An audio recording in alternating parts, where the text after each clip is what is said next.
ಪರಿಶುದ್ಧ ಯೇಸು ಕ್ರಿಸ್ತನ ನಾಮದಲ್ಲಿ ನಿಮ್ಮೆಲ್ಲರಿಗೂ ಕೂಡ ಶುಭಾಶಯಗಳನ್ನು ಹೇಳಿಕೊಳ್ತೇನೆ. ಮಾತ್ರವಲ್ಲ, ಈ ಯೂಟ್ಯೂಬ್ ಚಾನಲ್ನ ವಾಚ್ ಮಾಡ್ತಕ್ಕಂಥ ಪ್ರತಿಯೊಬ್ಬರಿಗೂ ಕೂಡ ಶುಭಾಶಯಗಳನ್ನು ಹೇಳಿಕೊಳ್ತೇನೆ. ಇಂದು ಕೂಡ ನಾವು ಧ್ಯಾನಕ್ಕಾಗಿ ಒಂದು ಸಾಮ್ಯವನ್ನು ಧ್ಯಾನ ಮಾಡ್ತಾ ಇದ್ದೇವೆ. 3ನೇ ಸಾಮ್ಯ, ಮತ್ತಾಯನ ಸುವಾರ್ತೆ 13ನೇ ಅಧ್ಯಾಯದಲ್ಲಿ 31-32 ವಾಕ್ಯದಲ್ಲಿ ಅದು ಇದೆ. ಆತನು ಮತ್ತೊಂದು ಸಾಮ್ಯವನ್ನು ಅವರಿಗೆ ಹೇಳಿದನು. ಅದೇನೆಂದರೆ, ಪರಲೋಕ ರಾಜ್ಯವು ಸಾಸಿವೆ ಕಾಳಿಗೆ ಹೋಲಿಕೆಯಾಗಿದೆ. ಒಬ್ಬ ಮನುಷ್ಯನು ಅದನ್ನು ತೆಗೆದುಕೊಂಡು ಹೋಗಿ ತನ್ನ ಹೊಲದಲ್ಲಿ ಬಿತ್ತಿದನು. ಈ ಸಾಮ್ಯವನ್ನ ನೀವು ಸ್ಟೋರಿಯಾಗಿ ಅರ್ಥ ಮಾಡ್ಕೊಳ್ಳೋದು ಭಾರಿ ಒಳ್ಳೆಯದು. ಯೇಸು ಸ್ವಾಮಿ ಈ ಸಾಮ್ಯವನ್ನು ಹೇಳಿದ ಉದ್ದೇಶ, ದೇವರ ರಾಜ್ಯದಲ್ಲಿ ಏನಿದೆ ಏನಿಲ್ಲ ಎಂಬುದನ್ನು, ಆ ರಹಸ್ಯವಾದದನ್ನು ನಿಮಗೆ ಒಂದು ಸ್ಟೋರಿ ಮುಖಾಂತರ, ಕಥೆ ಮುಖಾಂತರವಾಗಿ ಹೇಳ್ತಾ ಇದ್ದಾನೆ. ಈ ಒಂದು ಸಾಮ್ಯದಲ್ಲಿ ಪರಲೋಕ ರಾಜ್ಯವನ್ನ ಯೇಸು ಸ್ವಾಮಿ ಯಾವುದಕ್ಕೆ ಹೋಲಿಸಿದ್ದಾನೆ ಅಂದರೆ, ಒಂದು ಸಾಸಿವೆ ಕಾಳಿಗೆ ಹೋಲಿಸಿದ್ದಾನೆ. ನಾವು ಮೊದಲ ಪ್ಯಾರಬಲ್ ನೋಡಿದ್ವಿ. ಆ ಪ್ಯಾರಬಲಲ್ಲಿ ಪರಲೋಕ ರಾಜ್ಯವನ್ನ ಒಂದು ಹೊಲಕ್ಕೆ ಹೋಲಿಸಲಾಯಿತು. ಅಂದರೆ ಬಿತ್ತುವವನ ಒಂದು ಸಾಮ್ಯ ಅಂತೇಳಿ ಅಲ್ಲಿ ಗಮನಿಸುವಾಗ, ಪರಲೋಕ ರಾಜ್ಯ ಒಬ್ಬ ವ್ಯಕ್ತಿಯಲ್ಲಿ ಬರಲಿಕ್ಕೆ ದೇವರು 4 ವಿಧವಾದಂತಹ ಒಂದು ಪ್ರಯತ್ನವನ್ನು ಪಟ್ಟರು. ಆದರೆ 4 ನೆಲದಲ್ಲಿ ಮಾತ್ರವೇ ಆ ರಾಜ್ಯವು ಬಂತು. 3 ನೆಲದಲ್ಲಿ ಆ ರಾಜ್ಯವು ಬರಲಿಲ್ಲ. ಒಂದು ದಾರಿಯ ಮಗ್ಗಲಲ್ಲಿ ಬೀಜ ಬಿದ್ದಾಗ ಅದನ್ನು ಹಕ್ಕಿಗಳು ತೆಗೆದುಕೊಂಡು ಹೋಯಿತು. ಅಂದರೆ ಮೊದಲನೇ ದೇವರ ಪ್ರಯತ್ನ, ಜನಗಳಲ್ಲಿ ದೇವರ ರಾಜ್ಯ ತರುವುದಕ್ಕೆ ಮಾಡಿದ ಪ್ರಯತ್ನದಲ್ಲಿ ಜನಗಳು ದೇವರ ರಾಜ್ಯವನ್ನ ಕುರಿತಾದಂಥ ಯಾವ ಯೋಚನೆಯೂ ಅವರು ಹೊಂದಿರಲಿಲ್ಲ. ರಾಜ್ಯದ ಒಂದು ಪ್ರಯತ್ನ ದೇವರು ಮಾಡುವಾಗ ಸೈತಾನ ಅವರ ಒಳಕ್ಕೆ ಬಂದು ಆ ರಾಜ್ಯವು ಬರದ ಹಾಗೆ ಅವರಲ್ಲಿ ಆ ರಾಜ್ಯದ ಆ ಬೀಜಗಳನ್ನು ತೆಗೆದುಕೊಂಡು ಹೊರಟು. ಇವತ್ತಿಗೂ ಕೂಡ ಅನೇಕ ದೇವರ ಮಕ್ಕಳು ತಮ್ಮ ಜೀವಿತದಲ್ಲಿ ದೇವರ ರಾಜ್ಯವನ್ನು ತರುವುದಕ್ಕೆ ದೇವರು ಮಾಡುವ ಪ್ರಯತ್ನಕ್ಕೆ ಅವರು ಒಪ್ಪಿಗೆಯನ್ನು ಸೂಚಿಸುವುದಿಲ್ಲ. ಸಭೆಗಳಿಗೆ ಬರ್ಬೋದು, ಆರಾಧನೆಗಳಿಗೆ ಬರ್ಬೋದು, ಪ್ರಾರ್ಥನೆ ಕೂಡ ಮಾಡಬಹುದು. ಅದೇ ತಮ್ಮಲ್ಲಿ ದೇವರ ರಾಜ್ಯ ಬರಬೇಕೆಂಬುದಕ್ಕೆ ಅವರ ಒಪ್ಪಿಗೆ ಇರೋದಿಲ್ಲ. ಅಂದರೆ ದೇಹ ಬರ್ತದೆ, ಆತ್ಮ ಬರೋದಿಲ್ಲ ಅಂತ. 2ನೇ ಪ್ರಯತ್ನ ಯೇಸು ಸ್ವಾಮಿ ಮಾಡಿದನು. ಅದು ಬಂಡೆಯ ಸಂದಿನಲ್ಲಿ ಬಿದ್ದ ಬೀಜ. ಅಲ್ಲಿ ಬೀಜ ಮೊಳೆಯಿತು, ಯಾಕಂದ್ರೆ ಸ್ವಲ್ಪ ಮಣ್ಣಿದ್ದ ನಿಮಿತ್ತ. ನಂತರ ಸೂರ್ಯನ ಶಾಖಕ್ಕೆ ಆ ಬೀಜವು ಬೆಳೆದು ಗಿಡವಾಗಿ ಬರುವಾಗಲೇ ಅದು ನಾಶವಾಯಿತು. ಅನೇಕರು ಯೇಸು ಕ್ರಿಸ್ತನ ಈ ದೇವರ ರಾಜ್ಯವನ್ನ ಹೊಂದಿಕೊಳ್ಳಕ್ಕೆ ಅವರು ಪ್ರಯತ್ನಿಸುತ್ತಾರೆ, ಸುವಾರ್ತೆಯನ್ನು ಕೇಳ್ತಾರೆ, ರಕ್ಷಣೆಗೂ ಬರ್ತಾರೆ,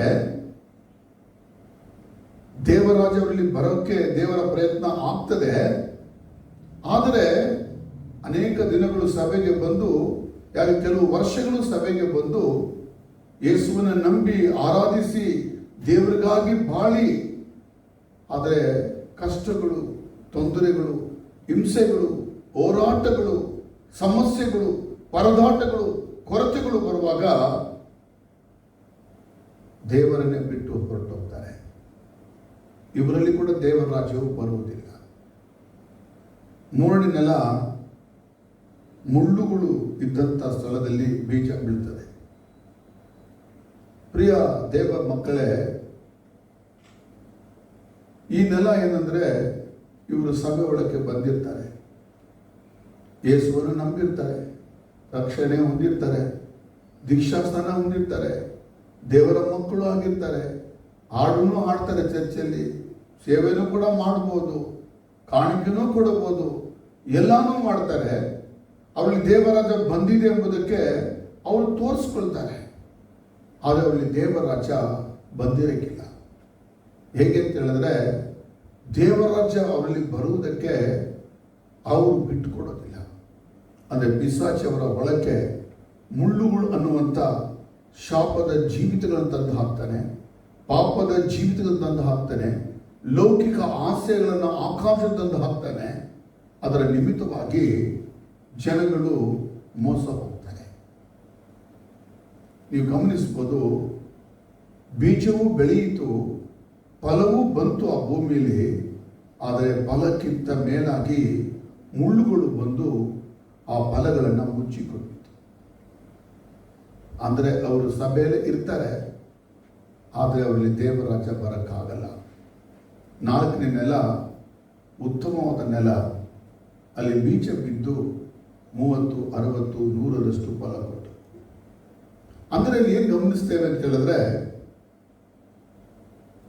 ಇಲ್ಲಿ ಮನುಷ್ಯರಲ್ಲಿ ದೇವರಾಜ ತರುವುದಕ್ಕೆ ದೇವರ ಪ್ರಯತ್ನ ಆಗುವಾಗ ಅವರು ದೇವರ ವಿಷಯಗಳನ್ನು, ಪರಲೋಕದ ಸತ್ಯಗಳನ್ನು ಅವರು ತಿಳಿದಾಗ, ಯೇಸು ಕ್ರಿಸ್ತನ ಬಗ್ಗೆ ತಿಳಿದುಕೊಂಡಾಗ, ಸುವಾರ್ತೆಯನ್ನು ಕೇಳಿದಾಗ ಅವರು ಮನ ತಿರುಗಿಕೊಂಡು ತಮ್ಮನ್ನು 100ಕ್ಕೆ 100ರಷ್ಟು ದೇವರಿಗೆ ಒಪ್ಪಿಸಿಕೊಡ್ತಾರೆ. ಅಂದರೆ ಅಲ್ಲಿ ಅವರು ತಮ್ಮ ದೇವರ ಬಳಿ ಹೋಗಿ, ಯೇಸಪ್ಪನ ಬಳಿ ಹೋಗಿ ತಮ್ಮ ಜೀವಿತವನ್ನೇ ಅರ್ಪಣೆ ಮಾಡ್ತಾರೆ.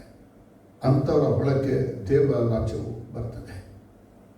2ನೇ ಸಮಯ ಗಮನಿಸುವಾಗ, ದೇವರ ರಾಜ್ಯವು ಒಬ್ಬ ವ್ಯಕ್ತಿಯಲ್ಲಿ ಬಂದ ನಂತರ ಪಿಶಾಚಿ ಏನು ಮಾಡ್ತಾನೆ ಎಂಬುದಾಗಿ. ಮೊದಲು ಮನುಷ್ಯರ ಒಳಕ್ಕೆ ಪಿಶಾಚಿ ತನ್ನ ರಾಜ್ಯವನ್ನು ಇಟ್ಟಿದ್ದ. ಸುವಾರ್ತೆ ಸಾರಲ್ಪಟ್ಟು ಕ್ರಿಸ್ತನ ಮಾರ್ಗ ಅವರಿಗೆ ತೋರಿಸಲ್ಪಟ್ಟು ಯೇಸು ಸ್ವಾಮಿ ಶಿಲುಬೆಯಲ್ಲಿ ಮಾಡಿದ ಕಾರ್ಯಗಳೆಲ್ಲ ಅವರಿಗೆ ತೋರಿಸಲ್ಪಟ್ಟಾಗ, ಅವರು ಯೇಸುವನ್ನು ಸ್ವೀಕಾರ ಮಾಡಿಕೊಂಡಾಗ, ಅವರಲ್ಲಿ ದೇವರ ರಾಜ್ಯ ಬಂದಾಗ ಪಿಶಾಚಿ ರಾಜ್ಯವನ್ನು ದೇವರೇ ಅವರಲ್ಲಿ ನಾಶ ಮಾಡಿ ಪಿಶಾಚನ ಹೊರ ಹಾಕುತ್ತಾನೆ. ಯಾಕಂದರೆ ದೇವಕುಮಾರ ಯೇಸು ಕ್ರಿಸ್ತನ ಲೋಕದಲ್ಲಿ ಪ್ರತ್ಯಕ್ಷನಾದದ್ದು ಸೈತಾನನ ಕ್ರಿಯೆಗಳನ್ನು ಲಯ ಮಾಡುವುದಕ್ಕಾಗಿ.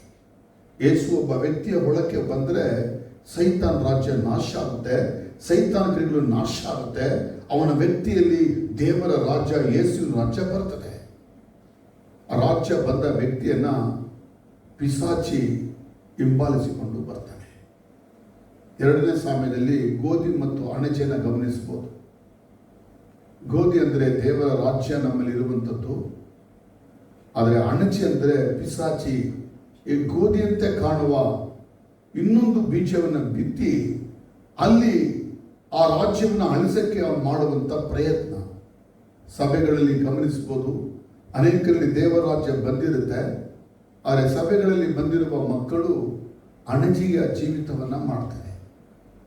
ಅದನ್ನು ನನಗೆ ಚಿಕ್ಕದಾಗಲಿದೆ, LGBTQ+ ಎಂಬುದಾಗಿ ಅಧಿಕವಾಗಿ ತಿನ್ನತಕ್ಕಂಥದ್ದು, ಅಧಿಕವಾಗಿ ಆಡಂಬರದ ಜೀವನಗಳಿಗೆ ಹೋಗ್ತಕ್ಕಂಥದ್ದು, ಕುಡಿತ ಮೋಜು ಮಸ್ತಿಗಳಿಗೆ ಹೋಗ್ತಕ್ಕಂಥದ್ದು, ಮದುವೆ ಆಗದೆ ಗಂಡ ಹೆಂಡತಿಯ ಸಂಬಂಧದ ಜೀವಿತವನ್ನು ಮಾಡ್ತಕ್ಕಂಥದ್ದು, ಗಂಡಸು ಸೇರಿ ಜೀವಿಸುವಂಥದ್ದು, ಹೆಂಗಸಿ ಸೇರಿ ಬಾಳ್ತಕ್ಕಂಥದ್ದು, ಗಂಡಸು ಹೆಂಗಸಾಗೋದು, ಹೆಂಗಸು ಗಂಡಸಾಗೋದು, ಅಥವಾ ಒಂದಿನ ಹೆಂಗಸು ಒಂದಿನ ಗಂಡಸಾಗಿರುವಂಥದ್ದು, ಅಥವಾ ಒಂದು ಹೆಂಗಸಿಗೆ 2 ಗಂಡದು ಇರೋದು, ಅಥವಾ ಒಂದು ಗಂಡನಿಗೆ 2 ಹೆಂಗಸು ಇರೋದು.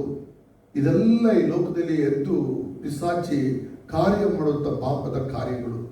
ಇವತ್ತು ಸಭೆಗಳ ಒಳಗೆ ಬಂದಿರುವ ಅನೇಕ ಮಕ್ಕಳು ಇಂಥ ಒಂದು ಅಶುದ್ಧವಾದ ಜೀವಿತಗಳಿಗೆ ಹೋಗಿ ಪಿಶಾಚಿ ರಾಜ್ಯವನ್ನು ಮತ್ತೆ ತಿರುಗಿ ತಮ್ಮಲ್ಲಿ ಬರಮಾಡಿಕೊಳ್ತಾರೆ. ಆದರೆ ಏನೇ ಆದರೂ ಕೂಡ ಸಭೆಯ ದೇವರ ಯೋಜನೆಗಳು, ದೇವರ ರಾಜ್ಯದ ಕಾರ್ಯಗಳು, ದೇವರು ಸ್ಥಾಪಿಸಿದ ಈ ದೇವರ ರಾಜ್ಯವನ್ನು ಶತ್ರುವಿಂದ ಅಳಿಸಕ್ಕೆ ಆಗೋದಿಲ್ಲ.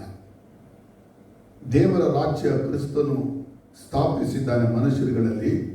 ಕೆಲವು ಮನುಷ್ಯರಲ್ಲಿ ಬೇಕಾದ್ರೆ ಪಿಶಾಚಿ ಅವನ ರಾಜ್ಯನ ತಿರುಗಿ ತರಬಹುದು, ಆದರೆ ಬಹುಪಾಲು ಜನಗಳಲ್ಲಿ ದೇವರ ರಾಜ್ಯವನ್ನು ದೇವರು ಸ್ಥಾಪಿಸಿದನ್ನು ಶತ್ರುವಿಂದ ಅಳಿಸಕ್ಕೆ ಸಾಧ್ಯ ಇಲ್ಲ. ಈ ಮೂರನೇ ಪ್ಯಾರಬಲ್ ಅದು ಕಂಟಿನ್ಯೂಸ್ ಆಗಿರ್ತದೆ. ಈಗ ದೇವರ ರಾಜ್ಯ ಮನುಷ್ಯನಲ್ಲಿ ಸ್ಥಾಪಿಸಿದಾಗ ಆ ರಾಜ್ಯವು ಯಾವ ರೀತಿ ಬೆಳೀತದೆ ಎಂಬುದಕ್ಕೆ ಈ ಸಾಮ್ಯವು ನಮಗೆ ಉತ್ತರಿಸುತ್ತದೆ. ಅದಕ್ಕೆ ಸ್ವಾಮಿ ಸಾಮ್ಯ ಹೇಳುವಾಗ ಈ ಸಾಮ್ಯವು ಸಾಸಿವೆ ಕಾಳಿಗೆ ಹೋಲಿಕೆ ಆಗಿದೆ ಅಂತ ಹೇಳ್ತಾನೆ. ಸಾಸಿವೆ ಕಾಳು ಇಂಗ್ಲಿಷ್ ಇದನ್ನು ಮಸ್ಟರ್ಡ್ ಸೀಡ್ ಎಂಬುದಾಗಿ ಕರೆಯುತ್ತಾರೆ. ಇದು ಸಣ್ಣದಾಗಿ ಕಾಣುವಂತ ಒಂದು ಬೀಜ. ಈ ಬೀಜ ಎಷ್ಟಿರುತ್ತೆ ಅಂತ ಹೇಳಿದ್ರೆ 1.1 ಅಥವಾ 2 mm ಇರುತ್ತೆ ಅಷ್ಟೇ. ನೀವು ಕೂಡ ಖಂಡಿತವಾಗಿ ನಿಮ್ಮ ಮನೆಯ ಕಿಚನಲ್ಲಿ ನೋಡಿರ್ಬೋದು. ನೀವು ಉಪಯೋಗಿಸುವ ಹೆಚ್ಚಾದ ಪದಾರ್ಥಗಳಲ್ಲಿ ಇದು ಕೂಡ ಒಂದಾಗಿರ್ತದೆ. ಅದು ನಮ್ಮ ದೇಶದಲ್ಲಿ ಈ ಸಾಸಿವೆ ಕಾಳನ್ನು ಎಲ್ಲ ಮನೆಗಳಲ್ಲಿ ಸಾಂಬಾರು ಪದಾರ್ಥಗಳಿಗಾಗಿ ಉಪಯೋಗಿಸ್ತಾರೆ. ಹೀಗೆ ಹೊರ ದೇಶಗಳಲ್ಲಿ ಕೂಡ, ಹೊರ ರಾಷ್ಟ್ರಗಳಲ್ಲಿ ಕೂಡ ಎಲ್ಲ ರೀತಿಯ ಜನರು ಇದನ್ನು ಬಹುಮುಖ್ಯವಾದಂಥ ಒಂದು ಪದಾರ್ಥವಾಗಿ ತಮ್ಮ ದಿನನಿತ್ಯದ ಜೀವಿತದಲ್ಲಿ ಅದನ್ನು ಉಪಯೋಗಿಸ್ತಾರೆ. ಇದನ್ನು ಅನೇಕರು ಟೂತ್ ಪೇಸ್ಟ್ ಆಗಿ ಕೂಡ ಉಪಯೋಗಿಸ್ತಾರೆ. ಈ ಗಿಡದ ಕಡ್ಡಿಗಳನ್ನು ಹಳ್ಳನ್ನು ಬಿಳಿ ಮಾಡೋಕ್ಕಾಗಿ ಉಪಯೋಗಿಸ್ತಾರೆ. ಕೆಲವರು ಈ ಎಣ್ಣೆಯನ್ನು ಆರೋಗ್ಯಕ್ಕಾಗಿ ಉಪಯೋಗಿಸ್ತಾರೆ. ಮಸಾಜ್ ಸೆಂಟರ್ಗಳಲ್ಲಿ ಇದನ್ನು ಮಸಾಜಿಗಾಗಿ ಉಪಯೋಗಿಸ್ತಾರೆ. ಹೀಗೆ ನಾನಾ ರೀತಿಯಾದಂಥ ಉಪಯೋಗ ಇದರಲ್ಲಿ ಇದೆ. ಮುಖ್ಯವಾಗಿ 43% ಪ್ರೋಟೀನ್ಸ್ಗಳು ಇದರೊಳಗೆ ಇದೆ. ಮಸ್ಟರ್ಡ್ ಸೀಡನ್ನು ಅನೇಕರು ತುಂಬ ಅದ್ಭುತವಾಗಿ ಇದನ್ನು ಉಪಯೋಗಿಸ್ಕೊಳ್ತಾರೆ. ತುಂಬ ಅತ್ಯುತ್ತಮವಾದಂಥ ಒಂದು ಆಹಾರದಲ್ಲಿ ಇದೊಂದು ಕೂಡ. ಆದರೆ ಇದು ನಮ್ಮ ದೇಶದಲ್ಲಿ ನೇಪಾಳ್ ಎಂಬ ಸ್ಥಳದಲ್ಲಿ ಹೆಚ್ಚಾಗಿ ಬೆಳೆಯುತ್ತಾರೆ. ಕ್ಷಮಿಸಿ, ನಮ್ಮ ದೇಶ ಭಾರತದಲ್ಲೆಲ್ಲ ನೇಪಾಳ ದೇಶ ಪ್ರಪಂಚದಲ್ಲೇ ಅಧಿಕವಾಗಿ ಬೆಳೆಯುವ ಒಂದು ರಾಷ್ಟ್ರ. ಎರಡನೇದಾಗಿ ರಷ್ಯಾ, ಮೂರನೇದಾಗಿ ಕೆನಡಾ. ನಮ್ಮ ದೇಶದಲ್ಲಿ ಹೆಚ್ಚಾಗಿ ನಾವು ಬೆಳೆಯುತ್ತೇವೆ. ಪಾಕಿಸ್ತಾನದಲ್ಲಿ ಕೂಡ ಇದನ್ನು ಬೆಳೆಯುತ್ತಾರೆ. ನಮ್ಮ ದೇಶದ ಹಿಮಾಲಯ ಪರ್ವತದ ಬಳಿಯಲ್ಲಿ ಇದನ್ನು ಹೆಚ್ಚಾಗಿ ಬೆಳೆಸಲಾಗ್ತದೆ. ಈ ಮಸ್ಟರ್ಡ್ ಸೀಡ್ ಅಂತಕ್ಕಂಥದ್ದು ಸುಮಾರು 4 ಬಣ್ಣದ ರೀತಿಯಲ್ಲಿ ಇರ್ತದೆ. ಒಂದು ನಮ್ಮ ಇಂಡಿಯಾ ಮತ್ತು ಚೈನಾ ಇಲ್ಲಿ ಸಿಗುವಂಥ ಮಸ್ಟರ್ಡ್ ಸೀಡ್ಗಳು ಬ್ರೆಸಿಕಾ ಜುನಿಸಿಯಾ ಅಂತಕ್ಕಂಥ ಮಸ್ಟರ್ಡ್ ಸೀಡ್ಗಳಾಗಿರ್ತದೆ. ಇದು ಬ್ರೌನ್ ಕಲರಲ್ಲಿ ಎದ್ದು ಕಾಣುವಂಥದ್ದಾಗಿರ್ತದೆ. ನಾರ್ತ್ ಅಮೆರಿಕದಲ್ಲಿ ಬ್ರೆಸಿಕಾ ನಿಗರ ಅಂತಕ್ಕಂಥ ಹೆಸರಿನಲ್ಲಿ ಕಾಣಿಸಿಕೊಳ್ತದೆ. ಇದು ಬ್ಲ್ಯಾಕ್ ಕಲರ್ಲಿ ಇರ್ತದೆ. ಯುರೋಪ್ ಖಂಡದಲ್ಲಿ ಸಿನಾಫಿಸ್ ಆಲ್ಬಾ ಅಂತಕ್ಕಂಥ ಹೆಸರುದಾಗಿರ್ತದೆ. ಅಲ್ಲಿ ಯೆಲ್ಲೋ ಕಲರಲ್ಲಿ ಕಾಣಿಸಿಕೊಳ್ತದೆ. ಈ 3 ಕಡೆಗಳಲ್ಲಿ ಬೆಳೆದು ಬರುವ ಮಸ್ಟರ್ಡ್ ಸೀಡ್ ಅದು ಚಿಕ್ಕ ಗಿಡವಾಗಿ ಸುಮಾರು 9 ಅಡಿಗೆ ಮಾತ್ರ ಬಂದು ನಿಲ್ಲುವ ಗಿಡವಾಗಿ ಕಾಣಿಸಿಕೊಳ್ತದೆ. ಆದರೆ ಮಿಡ್ಲ್ ಈಸ್ಟಲ್ಲಿ, ನಮ್ಮ ಮುಖ್ಯವಾಗಿ ಇಸ್ರಾಯೇಲ್ ದೇಶದಲ್ಲಿ ಈ ಮಸ್ಟರ್ಡ್ ಸೀಡು ಇದು ಚಿಕ್ಕ ಗಿಡವಾಗಿರೋದಿಲ್ಲ, ಒಂದು ದೊಡ್ಡ ಮರವಾಗಿ ಕಾಣ್ತದೆ. ಸುಮಾರು 25 ಅಡಿ ಅಷ್ಟು ದೊಡ್ಡದಾಗಿ ಬೆಳೆದು ಬರುವ ಒಂದು ಮರವಾಗಿ ಕಾಣ್ತದೆ. ಇಲ್ಲಿ ಮಸ್ಟರ್ಡ್ ಸೀಡ್ಗೆ ಹೆಸರು ಸಾಲ್ವಾಡೋರಾ ಪದಿಸಿಕಾ ಅಂತಕ್ಕಂಥ ಹೆಸರನ್ನ ಒಂದು ಕೊಡಲಾಗಿದೆ. ಈ ಮರದಿಂದಲೇ ಮಿಸ್ವಾಕ್ ಅಂತ ಟೂತ್ ಪೇಸ್ಟ್ ಕೂಡ ಮಾಡ್ತಾರೆ. ಹಲ್ಲುಗಳನ್ನು ಮುಚ್ಚಕ್ಕೆ ಈ ಮರವನ್ನು ಅಲ್ಲಿ ಉಪಯೋಗಿಸಲಾಗ್ತದೆ. ಇಸ್ರೇಲಲ್ಲಿ ಈ ಮರ ದೊಡ್ಡದಾಗಿ ಬೆಳೆದು ನೋಡಬಹುದು. ಇದು ಬಿಳಿಯ ಬಣ್ಣದಾಗಿರ್ತದೆ ಎಂದು ಚರಿತ್ರೆ ಹೇಳ್ತದೆ.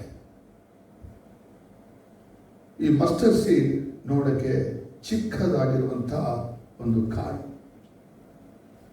ಆದರೆ ಅದ್ಭುತವಾದಂಥ ಒಂದು ಸಾಮ್ಯದಲ್ಲಿ ಇಲ್ಲಿ ತೋರಿಸಲ್ಪಟ್ಟಿದೆ. ಗಮನಿಸೋಣ. ನಾವು ಮತ್ತೆ ಸಾಮ್ಯಕ್ಕೆ ಬರೋಣ. ಒಬ್ಬ ಮನುಷ್ಯ ಅದನ್ನು ತೆಗೆದುಕೊಂಡು ಹೋಗಿ ತನ್ನ ಹೊಲದಲ್ಲಿ ಬಿತ್ತುತ್ತಾನೆ. ನಾ ಯಾಕೆ ಹೀಗೆ ಹೇಳ್ತೇನೆ ಅಂತ ಹೇಳಿದ್ರೆ, ಮತ್ತಾಯನು ಇದನ್ನ ಒಂದು ಹೊಲದಲ್ಲಿ ಬಿತ್ತಿದ್ದಾರೆ ಎಂದು ಹೇಳುತ್ತಾನೆ. ಮಾರ್ಕನು ಇದನ್ನ ಒಂದು ಭೂಮಿಯಲ್ಲಿ ಬಿತ್ತಿದ್ದಾರೆ ಅಂತ ಹೇಳ್ತಾರೆ. ಲೂಕ ಇದನ್ನ ಒಂದು ತೋಟದಲ್ಲಿ ಬಿತ್ತಿದ್ದಾರೆ ಎಂಬುದನ್ನ ಹೇಳ್ತಾರೆ. ಯಾಕಂದ್ರೆ ಇಸ್ರಾಯೇಲರು ಹೆಚ್ಚಾಗಿ ಇದನ್ನ ಗಾರ್ಡನಲ್ಲಿ ಬೆಳೆಯುವಂಥದ್ದನ್ನ ಹೇಳಕ್ಕಿಲ್ಲ, ಅವರು ತೋಟನೇ ಹೇಳೋದು. ಅದಕ್ಕಾಗಿನೇ ಹೊಲ ಅಂತ ಹೇಳೋದು. ಅದಕ್ಕಾಗಿ ಹೊಲ ಎಂಬುದನ್ನ ಮತ್ತಾಯನು ಉಪಯೋಗಿಸಿದ್ದಾನೆ. ಇದು ನೋಡಕ್ಕೆ ಚಿಕ್ಕದಾಗಿರುವಂತ ಕಾಡು, ಅದು ಎಲ್ಲ ಬೀಜಗಳಿಗಿಂತ ಸಣ್ಣದಾಗಿದೆ ಎಂದು ಯೇಸು ಸ್ವಾಮಿ ಕೂಡ ಹೇಳ್ತಾನೆ. ಒಂದು ಸಣ್ಣ ಬೀಜ ಇದು, ಆದರೆ ಇದು ಬೆಳೆದ ಮೇಲೆ ಎಲ್ಲ ಕಾಯಿ ಫಲದ ಗಿಡಗಳಿಗಿಂತ ದೊಡ್ಡದಾಗಿ ಮರವಾಗುತ್ತದೆ ಎಂದು ಯೇಸು ಹೇಳುತ್ತಾನೆ. ಹಾಗಾದ್ರೆ ಯೇಸು ಹೇಳುವಂತ ಯಾವುದೇ ವಿಷಯವೂ ಕೂಡ ಅವರು ಯಾವುದೇ ಸುಮ್ಮನೆ ಅಲ್ಲಿ ಇಲ್ಲಿ ನೋಡಿ ಹೇಳ್ತಾ ಇಲ್ಲ. ತನ್ನ ಬೋಧನೆ ಕೇಳಕ್ಕೆ ಬಂದಿರುವಂತಹ ಜನರಿಗೆ ಆ ಮರವನ್ನು ತೋರಿಸಿ, ಆ ಪರಿಸ್ಥಿತಿಯನ್ನು ತೋರಿಸಿ ಮಾತಾಡುವಂಥದ್ದು ಈ ಸಾಮ್ಯ. ಎಲ್ಲ ಸಾಮ್ಯಗಳು ಯೇಸು ಮಾತಾಡಿರುವಂಥದ್ದು ಜನಗಳಿಗೆ ಕಣ್ಣು ಮುಂದೆ ತೋರಿಸಿಯೇ ಮಾತಾಡಿರುವಂಥದ್ದು. ಆದರೆ ನೀವು ಗಮನಿಸಬೇಕಿಲ್ಲಿ, ಯೇಸು ಈ ಒಂದು ಸಾಮ್ಯವನ್ನು ಹೇಳುವಾಗ ಈ ಒಂದು ಪ್ರಾಂತ್ಯದ ಬೆಳೆಯಲ್ಲಿ, ಇದು ಮುಖ್ಯವಾಗಿ ಗಲಿಲಾಯ ಪ್ರಾಂತ್ಯದ ಶಾರೋನ್ ಪ್ರಾಂತ್ಯದಲ್ಲಿ ಕಂಡು ಬರುವಂಥದ್ದು. ಅಲ್ಲಿ ಜನಗಳನ್ನ ಅವರು ಸಂಧಿಸಿ ಮಾತಾಡುವಾಗ ಈ ಸಾಮ್ಯವನ್ನ ಅಲ್ಲಿ ಹೇಳಿದ್ದಾರೆ. ಈ ಸಾಮ್ಯ ಹೇಳುವಾಗ ಆ ಮರವನ್ನು ತೋರಿಸಿ, ಆ ಕಾರ್ಯವನ್ನು ತೋರಿಸಿ ಜನಗಳಿಗೆ ಮಾತಾಡಿದ್ದಾರೆ. ಹಾಗೆ ಹೇಳುವಾಗ ಈ ಮರ ದೊಡ್ಡದಾಗಿಯೂ ಅಲ್ಲಿ ಜನಗಳಿಗೆ ಅರ್ಥ ಆಗಲಿಕ್ಕೆ ಸಾಧ್ಯವಾಗಿದೆ. ಇದೇನು ಹೇಳುತ್ತೆ ಅಂತ ಹೇಳಿದ್ರೆ, ನೋಡಕ್ಕೆ ಚಿಕ್ಕದಾಗಿರುತ್ತದೆ, ಆದರೆ ಇದು ಬೆಳೆದ್ರೆ ದೊಡ್ಡ ಮರವಾಗಿ ಕಾಣ್ತದೆ. ಪಿಕ್ಚರ್ ಮಾಡುವಾಗ ಒಂದು ಸಣ್ಣ ಬೀಜವಾಗಿರೋ ಇದು, ಆದರೆ ಅದೇ ರೀತಿ ಪಿಕ್ಚರ್ ಮಾಡುವಾಗ ಒಂದು ದೊಡ್ಡ ಮರವಾಗಿ ಕಾಣ್ತದೆ.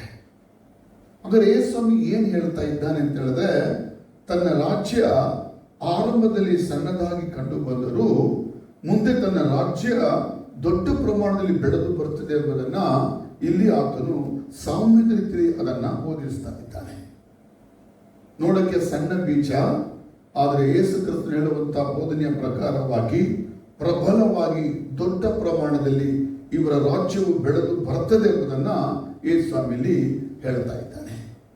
ಇದೆಲ್ಲ ಪ್ರಾಫಿಟಿಕಲ್ ಆಗಿ ಯೇಸು ಸ್ವಾಮಿ ಮಾತಾಡಿರುವಂಥದ್ದು. ಯೇಸು ಕ್ರಿಸ್ತನ ಕಾಲದಲ್ಲಿ ಈ ರಾಜ್ಯವು ಹೆಂಗೆ ಬಂತು, ಈ ಮಸ್ಟರ್ಡ್ ಸೀಡ್ ಸಣ್ಣ ಒಂದು ಸಾಸಿವೆಯ ಈ ಒಂದು ಬೀಜ ಹೆಂಗೆ ಬಂತು ಅಂದ್ರೆ, ಇದು ಬೇರೆ ಹೆಂಗೂ ಅಲ್ಲ, ಯೇಸು ತನ್ನನ್ನೇ ಮಸ್ಟರ್ಡ್ ಸೀಡ್ ಎಂಬುದಾಗಿ ಕರೆದುಕೊಳ್ಳುತ್ತಾನೆ. ಇದನ್ನು ನಾವು ಗಮನಿಸಬೇಕಾದರೆ, ಈ ಲೋಕದಲ್ಲಿ ಪಿಶಾಚಿಯ ರಾಜ್ಯವು ಇತ್ತು.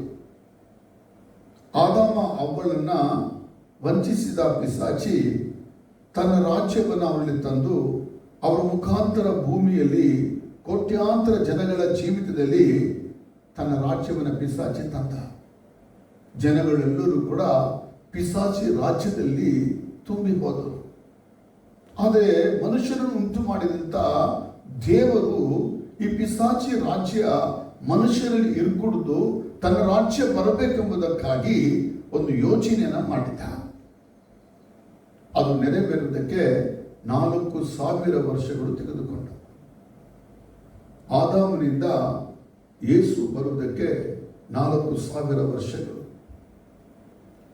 ಯೇಸು ಸ್ವಾಮಿ ಲೋಕದಲ್ಲಿ ಯಾವ ರೀತಿ ಕಾಣಿಸ್ಕೊಂಡ ಅನ್ನಕ್ಕೆ ಒಂದು ವಾಕ್ಯವನ್ನು ನಾವು ಗಮನಿಸಬೇಕು.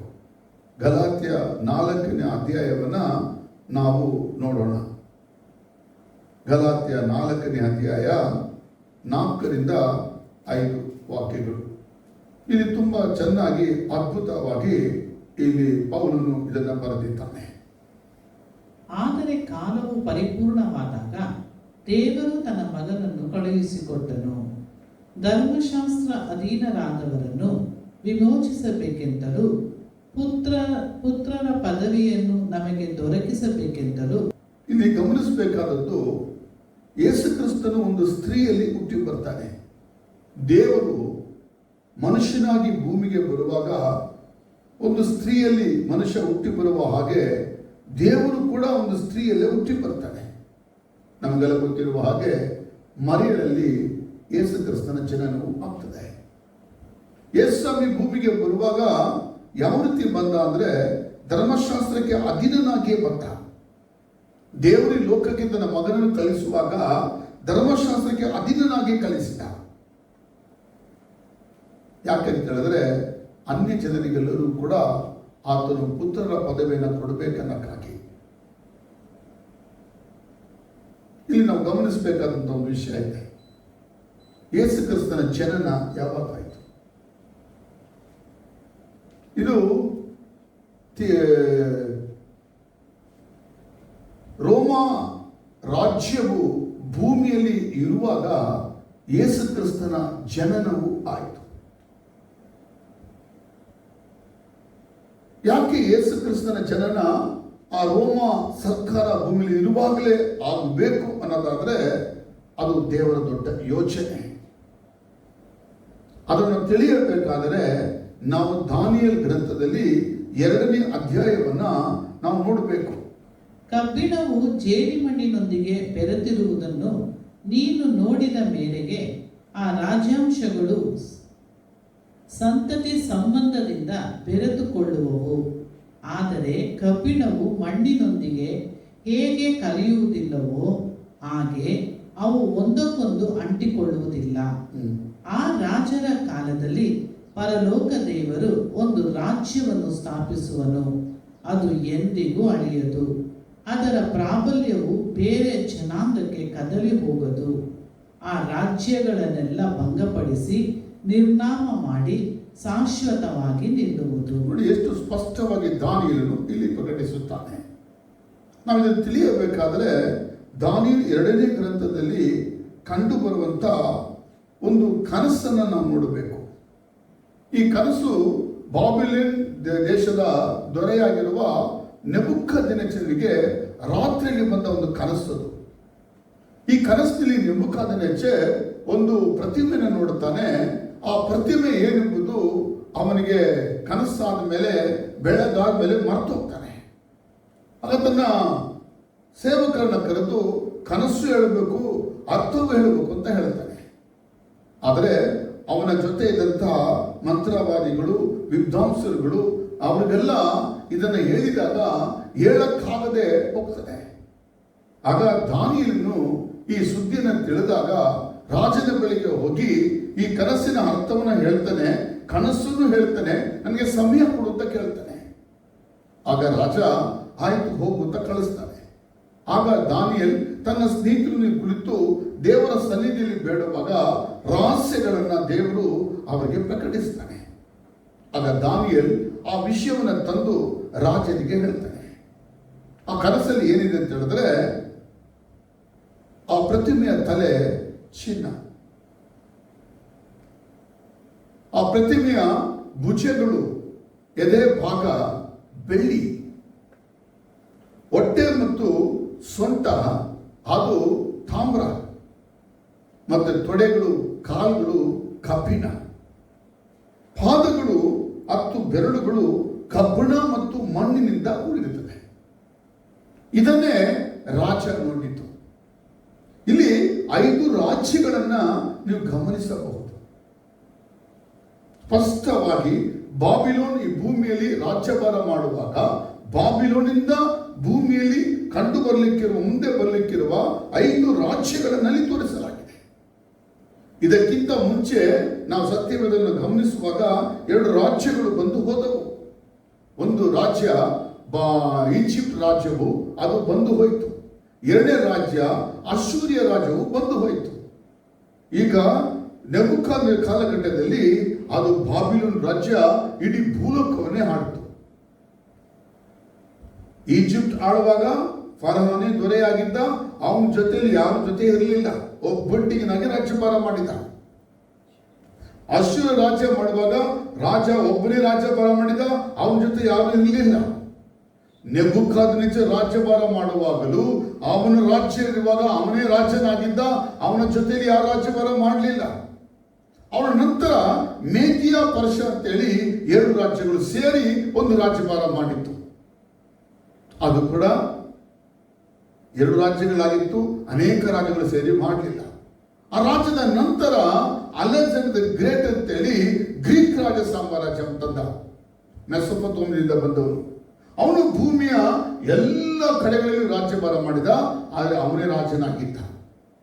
ಅವನು ಹೋದ ಮೇಲೆ ಅವನ ದಳಪತಿಗಳಲ್ಲಿ 4 ಮಂದಿ ಅವನ ರಾಜ್ಯವನ್ನು ಹಂಚ್ಕೊಂಡು ರಾಜ್ಯಭಾರ ಮಾಡಿದ್ರು.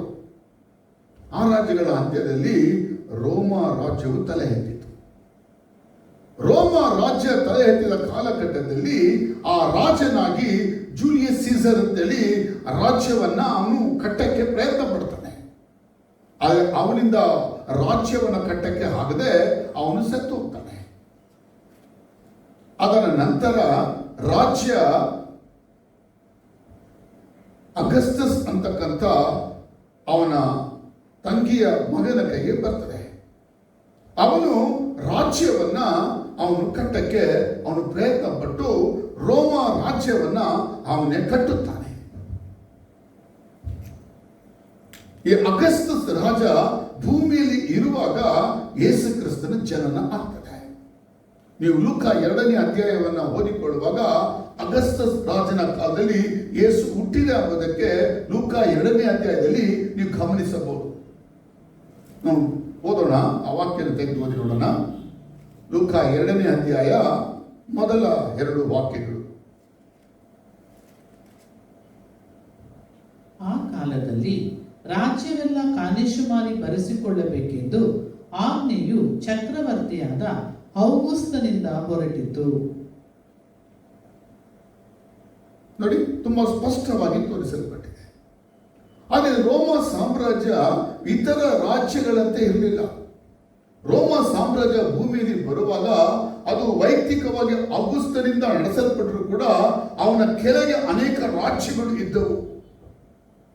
ಉದಾಹರಣೆಗೆ ನಾನು ಹೇಳಕ್ಕಾಗಿ ಇಷ್ಟಪಡ್ತೇನೆ, ರೋಮ ರಾಜ್ಯವನ್ನ ಇಟಾಲಿಯಲ್ಲಿ ಇದ್ದುಕೊಂಡು ಔಗುಸ್ತನು ರಾಜ್ಯಭಾರ ಮಾಡುವಾಗ ಅವನ ಅಲ್ಲೇ ಇದ್ದ. ಆದರೆ ಇಸ್ರೇಲ್ ದೇಶದಲ್ಲಿ ಯೂದಾಯಕ್ಕೆ ಒಬ್ಬ ರಾಜ ಇದ್ದ. ಅವನು ಹೇರೋದ ರಾಜನಾಗಿದ್ದ. ಸಿರಿಯಾದಲ್ಲಿ ಕುರೇನಿಯಾ ಅಂತೇಳಿ ಒಬ್ಬ ಇದ್ದ. ಅದೇ ಇಸ್ರಾಯೇಲನ್ನ ಆಳ್ತಕ್ಕಂಥ ಒಬ್ಬ ಗವರ್ನರ್ ಇದ್ದ. ಅವನು ಪೋಂಟಿಯಸ್ ಪೈಲಟ್ ಅಂತ ಇದ್ದ. ಮಾತ್ರವಲ್ಲ, ಯಹೂದ್ಯರುಗಳಿಗೂ ಒಂದು ರಾಜ್ಯಭಾರ ಕೊಡಲಾಗಿತ್ತು. ಯಹೂದ್ಯರ ಸಭೆ ಸನೆಡ್ರಿಮ್ ಸಭೆಗೂ ಕೂಡ ಅಧಿಕಾರ ಕೊಡಲಾಗಿತ್ತು. ಹೀಗೆ ಔಗುಸ್ತನಿಂದ ಕೆಳಗೆ 3 ರಾಜ್ಯಗಳು ಕೂಡ ಅಧಿಕಾರವನ್ನು ಮಾಡ್ತಾ ಇದ್ದರು. ಹೀಗೆ ರೋಮ ಸರ್ಕಾರ ಗಮನಿಸಿದರೆ ಜಗತ್ತಿನ ಎಲ್ಲ ಕಡೆಗಳಲ್ಲಿ ಅಧಿಕಾರನ ವಿಂಗಡಣೆ ಮಾಡಿ ಇವರು ತಲೆಯಾಗಿದ್ದು ಕೆಳಗೆ ಎಲ್ಲ ರೀತಿಯ ಅಧಿಕಾರಗಳು ಇದ್ದ ಕಾಲಗಳು. ಇಲ್ಲಿ ವಾಕ್ಯ ಹೇಳುವ ಪ್ರಕಾರ ಕಬ್ಬಿಣವು ಮಣ್ಣೊಂದಿಗೆ ಹೇಗೆ ಕಲಿಯುತ್ತಿಲ್ಲವೋ ಹಾಗೆ ಅವು ಒಂದಕ್ಕೊಂದು ಅಂಟಿಕೊಳ್ಳುವುದಿಲ್ಲ. ಆ ರಾಜರ ಕಾಲದಲ್ಲಿ ಪರಲೋಕದ ದೇವರೊಂದು ರಾಜ್ಯವನ್ನ ಸ್ಥಾಪಿಸುವುದು. ಅದೇ ರೋಮ ಸರ್ಕಾರದ ರಾಜ್ಯ ಹೇಗಿರ್ತಂದ್ರೆ ಕಬ್ಬಿಣ ಮತ್ತು ಮಣ್ಣಿನೊಂದಿಗಿರುವಂತ ರಾಜ್ಯ. ಆ ಕಾಲದಲ್ಲಿ ದೇವ ರಾಜ್ಯ ಸ್ಥಾಪನೆ ಮಾಡುವುದಾಗಿ ಹೇಳುತ್ತಾನೆ. ರೋಮ ರಾಜ್ಯವು ಭೂಮಿಯಲ್ಲಿ ಬರುವಾಗ ಅದು ಪ್ರಬಲವಾಗಿ ಬರೋಕ್ಕೆ ಪ್ರಯತ್ನ ಪಟ್ಟಿತ್ತು. ಆ ರಾಜ್ಯದ ಆರಂಭದಲ್ಲಿಯೇ ಯೇಸು ಕ್ರಿಸ್ತನ ಜನನ ಆಗ್ತದೆ. ಯೇಸು ಕ್ರಿಸ್ತನ ಜನನ ಆಗುವಾಗ ಅದು ಇಸ್ರಾಯೇಲಿನಲ್ಲಿ ಬೆತ್ತಲೆಹೇಮಿನಲ್ಲಿ ಆಗ್ತದೆ. ಹಾಗಾದ್ರೆ ಮಸ್ಟರ್ಡ್ ಸೀಡ್ ಯಾರಂತ ಹೇಳಿದ್ರೆ ಈ ಯೇಸು ಕ್ರಿಸ್ತನೇ ಆಗಿದ್ದಾನೆ.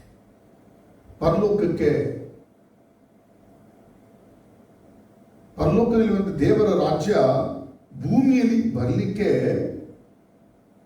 ಯಾರು ಹೋಗಿ ತರಲಿಲ್ಲ.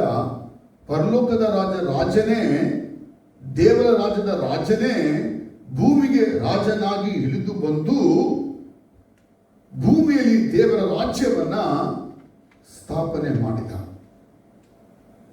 ಅದಕ್ಕಾಗಿ ಯೇಸು ಕ್ರಿಸ್ತನು ಭೂಮಿಯಲ್ಲಿ ಇದ್ದಾಗ ನಾನು ಪರಲೋಕದ ರಾಜನಾಗಿ ಬಂದಿದ್ದೇನೆ ಎಂಬುದನ್ನ ತುಂಬಾ ಸ್ಪಷ್ಟವಾಗಿ ತಿಳಿಸಿದ. ಹೇಗೆ ತಿಳಿಸಿದ ಅಂದರೆ, ರೋಗಿಗಳನ್ನು ಗುಣ ಮಾಡಿ, ಸತ್ತವರನ್ನ ಎಬ್ಬಿಸಿ, ಕುರುಡರಿಗೆ ಕಣ್ಣು ಕೊಟ್ಟು, ಸೆರೆಯುವುದನ್ನು ಬಿಡುಗಡೆ ಮಾಡಿ, ಸುವಾರ್ತೆಯನ್ನು ಸಾರಿ ಹೇಳಿದ.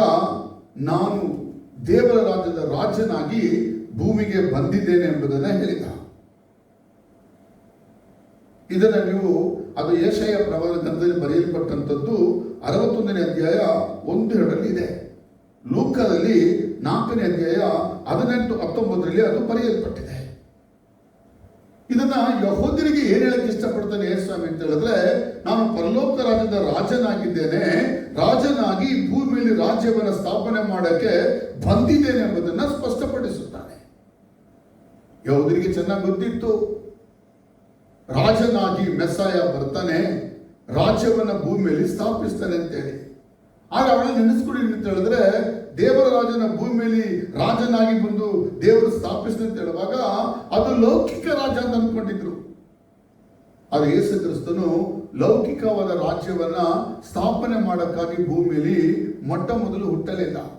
ಅವರು ಮೊಟ್ಟ ಮೊದಲು ಹುಟ್ಟಿದ್ದು ಅವರ ಆತ್ಮಿಕವಾದ ರಾಜ್ಯವನ್ನ ಈ ಭೂಮಿಯಲ್ಲಿ ಜನಗಳ ಒಳಗೆ ಸ್ಥಾಪಿಸಲು ಬಂದಿತ್ತು. ಅದಕ್ಕಾಗಿ ಈಗಲೂ ಕೂಡ ಯೇಸುವನ್ನ ರಾಜನಾಗಿ, ಯೇಸುವನ್ನ ಮೆಸ್ಸಾಯನಾಗಿ ಇಸ್ರಾಯೇಲರು ಒಪ್ಪಿಕೊಳ್ಳೋದಿಲ್ಲ.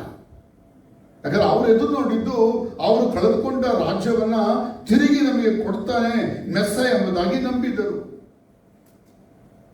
ಯೇಸುಸ್ವಾಮಿ ಭೂಮಿಗೆ ಬಂದಾಗ ಇಸ್ರಾಯೇಲರುಗಳು ಯೇಸುವಿನ ಮೇಲೆ ನಂಬಿಕೆ ಅಂತ ಹೇಳಿದ್ರೆ, ಯೇಸು ಮೆಸ್ಸಾಯ ಆಗಿದ್ರೆ ನಮಗೆ ರೋಮಾಯರಿಂದ ಬಿಡುಗಡೆ ಕೊಟ್ಟು ನಮಗೆ ರಾಜ್ಯವನ್ನು ತಿರುಗಿ ಸ್ಥಾಪಿಸಿ ಕೊಡ್ತಾನೆ ಅಂತ ನಂಬಿದ್ರು. ಆ ಯೇಸು ಕ್ರಿಸ್ತನ ಜೀವನವೆಲ್ಲ ಮುಗಿದಾಗಲೂ ಕೂಡ ಅವರಿಗೆ, ಇಸ್ರಾಯೇಲರಿಗೆ ಅವರ ರಾಜ್ಯವನ್ನು ತಿರುಗಿ ಯೇಸುಸ್ವಾಮಿ ಕೊಡಲಿಲ್ಲ. ಯೇಸು ಬಂದ ಉದ್ದೇಶ ಭೂಮಿಯಲ್ಲಿ ರಾಜ್ಯವನ್ನು ಸ್ಥಾಪನೆ ಮಾಡಕ್ಕಲ್ಲ.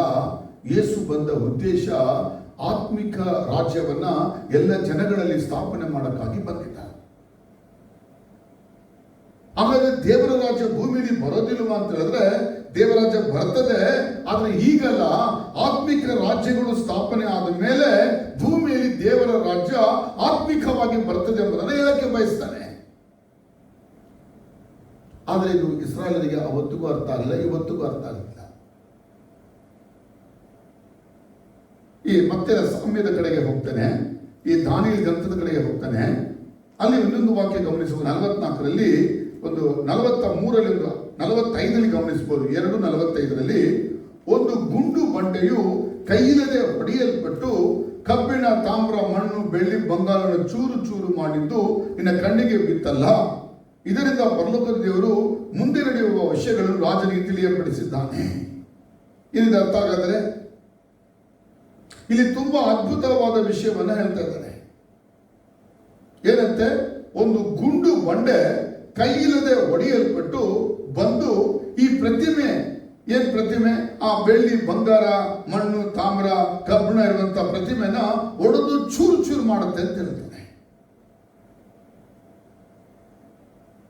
ಯೇಸು ಕ್ರಿಸ್ತನು ಭೂಮಿಯಲ್ಲಿ ರಾಜ್ಯವನ್ನ, ದೇವರ ರಾಜ್ಯವನ್ನ ಸ್ಥಾಪನೆ ಮಾಡೋದು ಉದ್ದೇಶ ಏನಂತ ಹೇಳಿದ್ರೆ, ಭೂಮಿಯಲ್ಲಿರ್ತಕ್ಕಂಥ ಸೈತಾನನ ಎಲ್ಲ ರಾಜ್ಯಗಳನ್ನ ಸರ್ವನಾಶ ಮಾಡಕ್ಕಾಗಿ. ಕ್ರಿಸ್ತನ ಜನನ ಭೂಮಿಯಲ್ಲಿ ಯಾಕಾಯ್ತು ಅಂತ ಹೇಳಿದ್ರೆ, ಭೂಮಿಯಲ್ಲಿದ್ದ ಸೈತಾನ್ ರಾಜ್ಯಗಳನ್ನ ಸಂಪೂರ್ಣ ನಿರ್ನಾಮ ಮಾಡಿ ದೇವರ ರಾಜ್ಯವನ್ನ ಭೂಮಿಯಲ್ಲಿ ಜನಗಳಲ್ಲಿ ಸ್ಥಾಪನೆ ಮಾಡಕ್ಕಾಗಿ ಯೇಸು ಈ ಲೋಕಕ್ಕೆ ಬಂದಿತ್ತು. ಅದಕ್ಕೆ ಯೇಸುಸ್ವಾಮಿ ಇಲ್ಲಿ ಗುರುತಾಗಿ ಹೇಳ್ತಾನೆ, ನಾನೇ ಸಾಸಿವೆ ಕಾಳು. ನೋಡಕ್ಕೆ ಚಿಕ್ಕ ಬೀಜ ಅದು ದೊಡ್ಡ ಮರವಾಗಿ ಬೆಳೀತದೆ ಎಂಬುದಾಗಿ ಹೇಳ್ತದೆ. ಯೇಸು ಮೊಟ್ಟ ಮೊದಲು ಒಂದು ಸಣ್ಣ ಬೀಜವಾಗಿ ಭೂಮಿಯಲ್ಲಿ ತನ್ನನ್ನ ದೇವರ ರಾಜ್ಯ ಎಂಬುದಾಗಿ ತೋರಿಸಿಕೊಂಡ. ಆದರೆ ಈ ರಾಜ್ಯವು ಬೆಳೆದು ಬರೋದಕ್ಕೆ ಕಾಲಗಳು ಬೇಕೆಂಬುದನ್ನ ಅವತ್ತು ನಮಗೆ ತಿಳಿಸ್ತಾ ಇದ್ದಾನೆ. ಯಾವ ರೀತಿ ಸಾಸುವೆ ಆ ಗಿಡ ಅದು ಸಣ್ಣ ಬೀಜದಿಂದ ದೊಡ್ಡ ಮರವಾಗಿ ಬೆಳೆದು ಬರ್ತದೋ, ಹಾಗೆ ತನ್ನ ರಾಜ್ಯ ಸಣ್ಣದಾಗಿ ಕಂಡರೂ ಕೂಡ ಮುಂದಿನ ದಿನಗಳಲ್ಲಿ ದೇವರ ರಾಜ್ಯ ದೊಡ್ಡ ಪ್ರಮಾಣದಲ್ಲಿ ಬರ್ತದೆ ಎಂಬುದನ್ನ ಯೇಸು ಹೇಳ್ತಾ ಇದ್ದಾನೆ.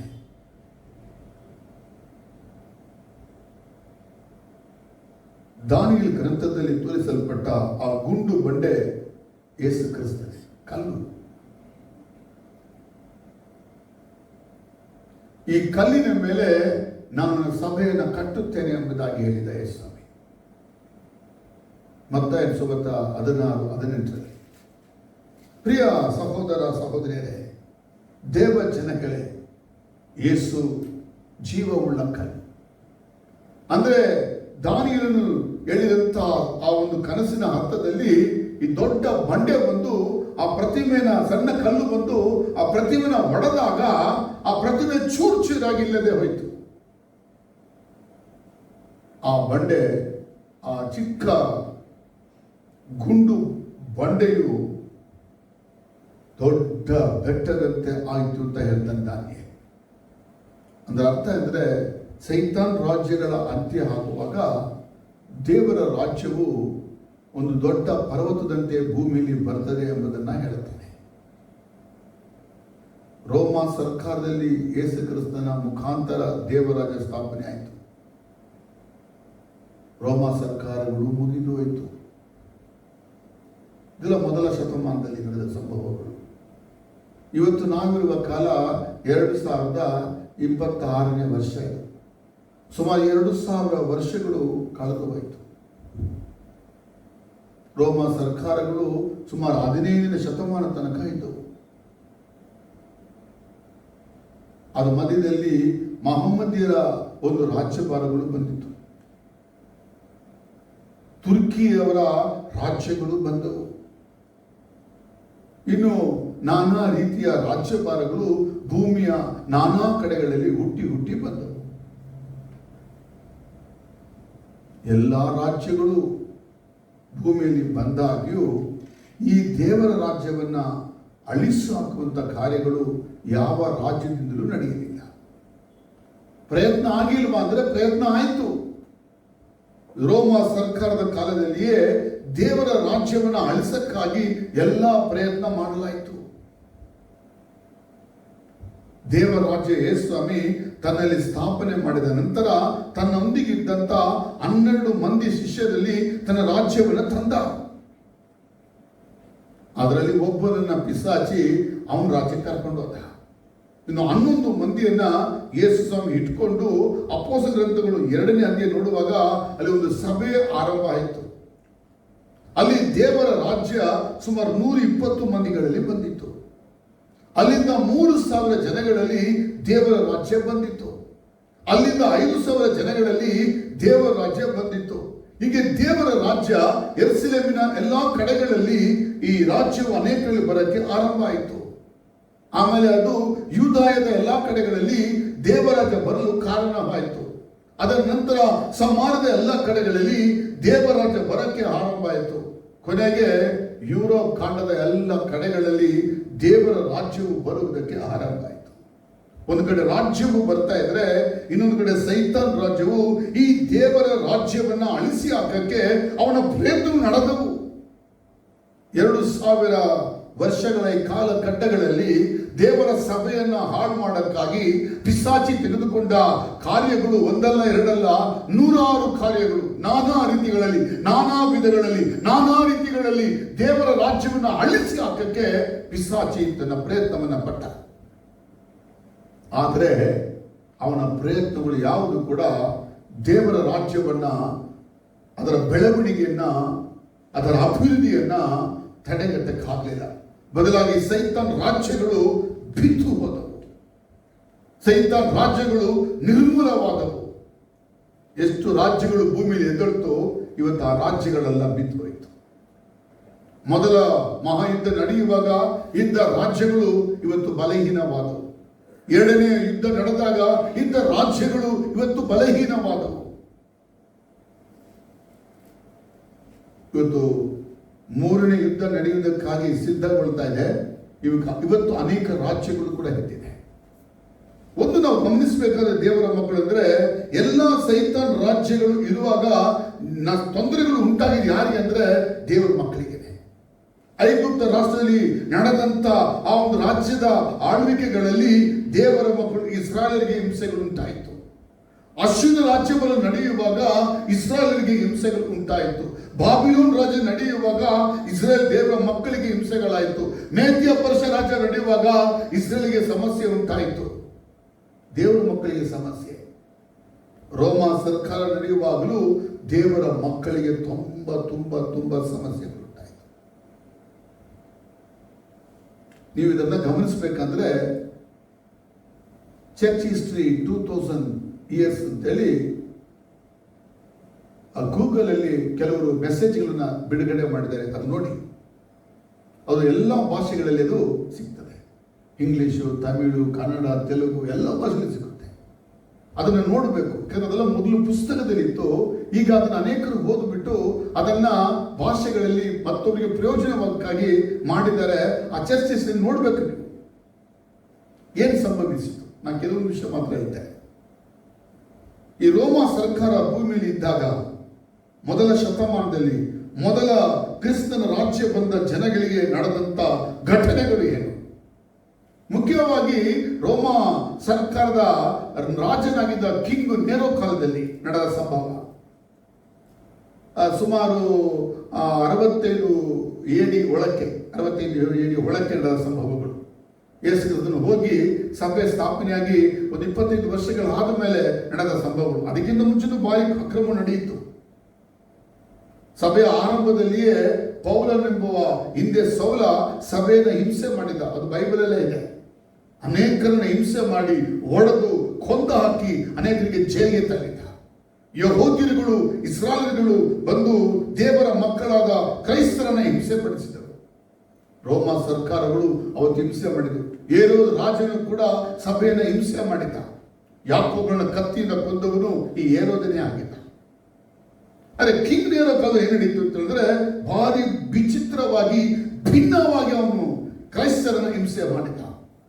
ಅವನು ರಾತ್ರಿ ಹೊತ್ತುಗಳಲ್ಲಿ ಹೆಣ್ಮಕ್ಳೊಂದಿಗೆ ಸೇರ್ಕೊಂಡು ಕುಡಿದು ಅವನು ಎಂಜಾಯ್ ಮಾಡಬೇಕು ಅಂತ ಒಂದು ಪರಿಸ್ಥಿತಿಗಳು ನಿರ್ಮಾಣವಾಗುವಾಗ ಕ್ರೈಸ್ತರನ್ನ ಕಂಬಗಳಿಗೆ ಕಟ್ಟಿ ಹಾಕಿ ಆ ಕಂಬಗಳಲ್ಲಿರುವಂತಹ ಕ್ರೈಸ್ತರಿಗೆ ಬೆಂಕಿ ಹಚ್ಚಿ ಅವನು ಉರಿಯುವ ಬೆಂಕಿಗಳಲ್ಲಿ ಅವನು ನಾಟ್ಯ ಮಾಡಿಕೊಂಡು ಆ ಹೆಣ್ಮಕ್ಳೊಂದಿಗೆ ಸಂತೋಷ ಪಡ್ತಾ ಇದ್ದ. ಕ್ರೈಸ್ತರು ಒಬ್ಬರಲ್ಲ ಇಬ್ಬರಲ್ಲ 100 ಮಕ್ಕಳು ಹಾಗೆ ಬೆಂಕಿ ಹರಿದು ಅತ್ತಿ ಉರಿತಾ ಇದ್ರು. ಇವರು ತನ್ನ ಜನ ಅನ್ನೋದನ್ನ ಮರೆತೋಗಿ ದೇವರ ಮಕ್ಕಳು ಕೂಡ ಬೆಲೆ ಇಲ್ಲದೆ ಅವನ್ನ ಕೊಂದು ಹಾಕಿದ. ಇನ್ನೊಂದೊಂದು ವಿಷಯವನ್ನು ಕೂಡ ಹೇಳಕ್ಕೆ ಇಷ್ಟಪಡ್ತಾರೆ. ಒಂದು ದೊಡ್ಡ ಒಂದು ಆಡಿಟೋರಿಯಂ ಕರೆಸಿ ಕ್ರೈಸ್ತರನ್ನ ಅವ್ರಿಗೆ ಅದು ಮಾಡ್ತೀನಿ ಇದು ಮಾಡ್ತೀನಿ ನಂಬಿಸಿ ಅಲ್ಲಿ ಸಿಂಹಗಳನ್ನ 3 ದಿನದಿಂದ ಊಟ ಕೊಡದೆ ಹಂಗೆ ಇಟ್ಟಿದ್ದು. ಕೊನೆಗೆ ಇವರಿಗೆಲ್ಲ ಕೊಡ್ತೀನಿ ಅಂತ ಹೇಳಿಬಿಟ್ಟು ಸಿಂಹಗಳನ್ನ ಬಿಟ್ಟುಬಿಟ್ಟು ಅನೇಕರನ್ನ ಸಿಂಹಗಳಿಂದ ತಿಂದು ತೆಗೆಯುವಂತೆ ಮಾಡಿದ. ಮಾತ್ರ ಅನೇಕರನ್ನ ಜೀವಂತವಾಗಿ ಕೊಂದ. ಅನೇಕರನ್ನ ಶಿಲುಬೆ ಕಂಬಕ್ಕೆ ಹೆರಿಸಿದ. ಟೈಟಸ್ ಅನ್ನುವಂತ ರಾಜನ ಕಾಲದಲ್ಲಿ ಸುಮಾರು 9 ಲಕ್ಷ ಯಹೂದ್ಯರುಗಳನ್ನ ಶಿಲುಬೆಗೆ ಹಾಕಲಾಯಿತು. ಅವತ್ತು ಹಿಂಸೆ ಆರಂಭ ಆಗಿದ್ದು ಆದಿ ಸಭೆಯಲ್ಲಿದ್ದ ಕಾಲದಲ್ಲಿ.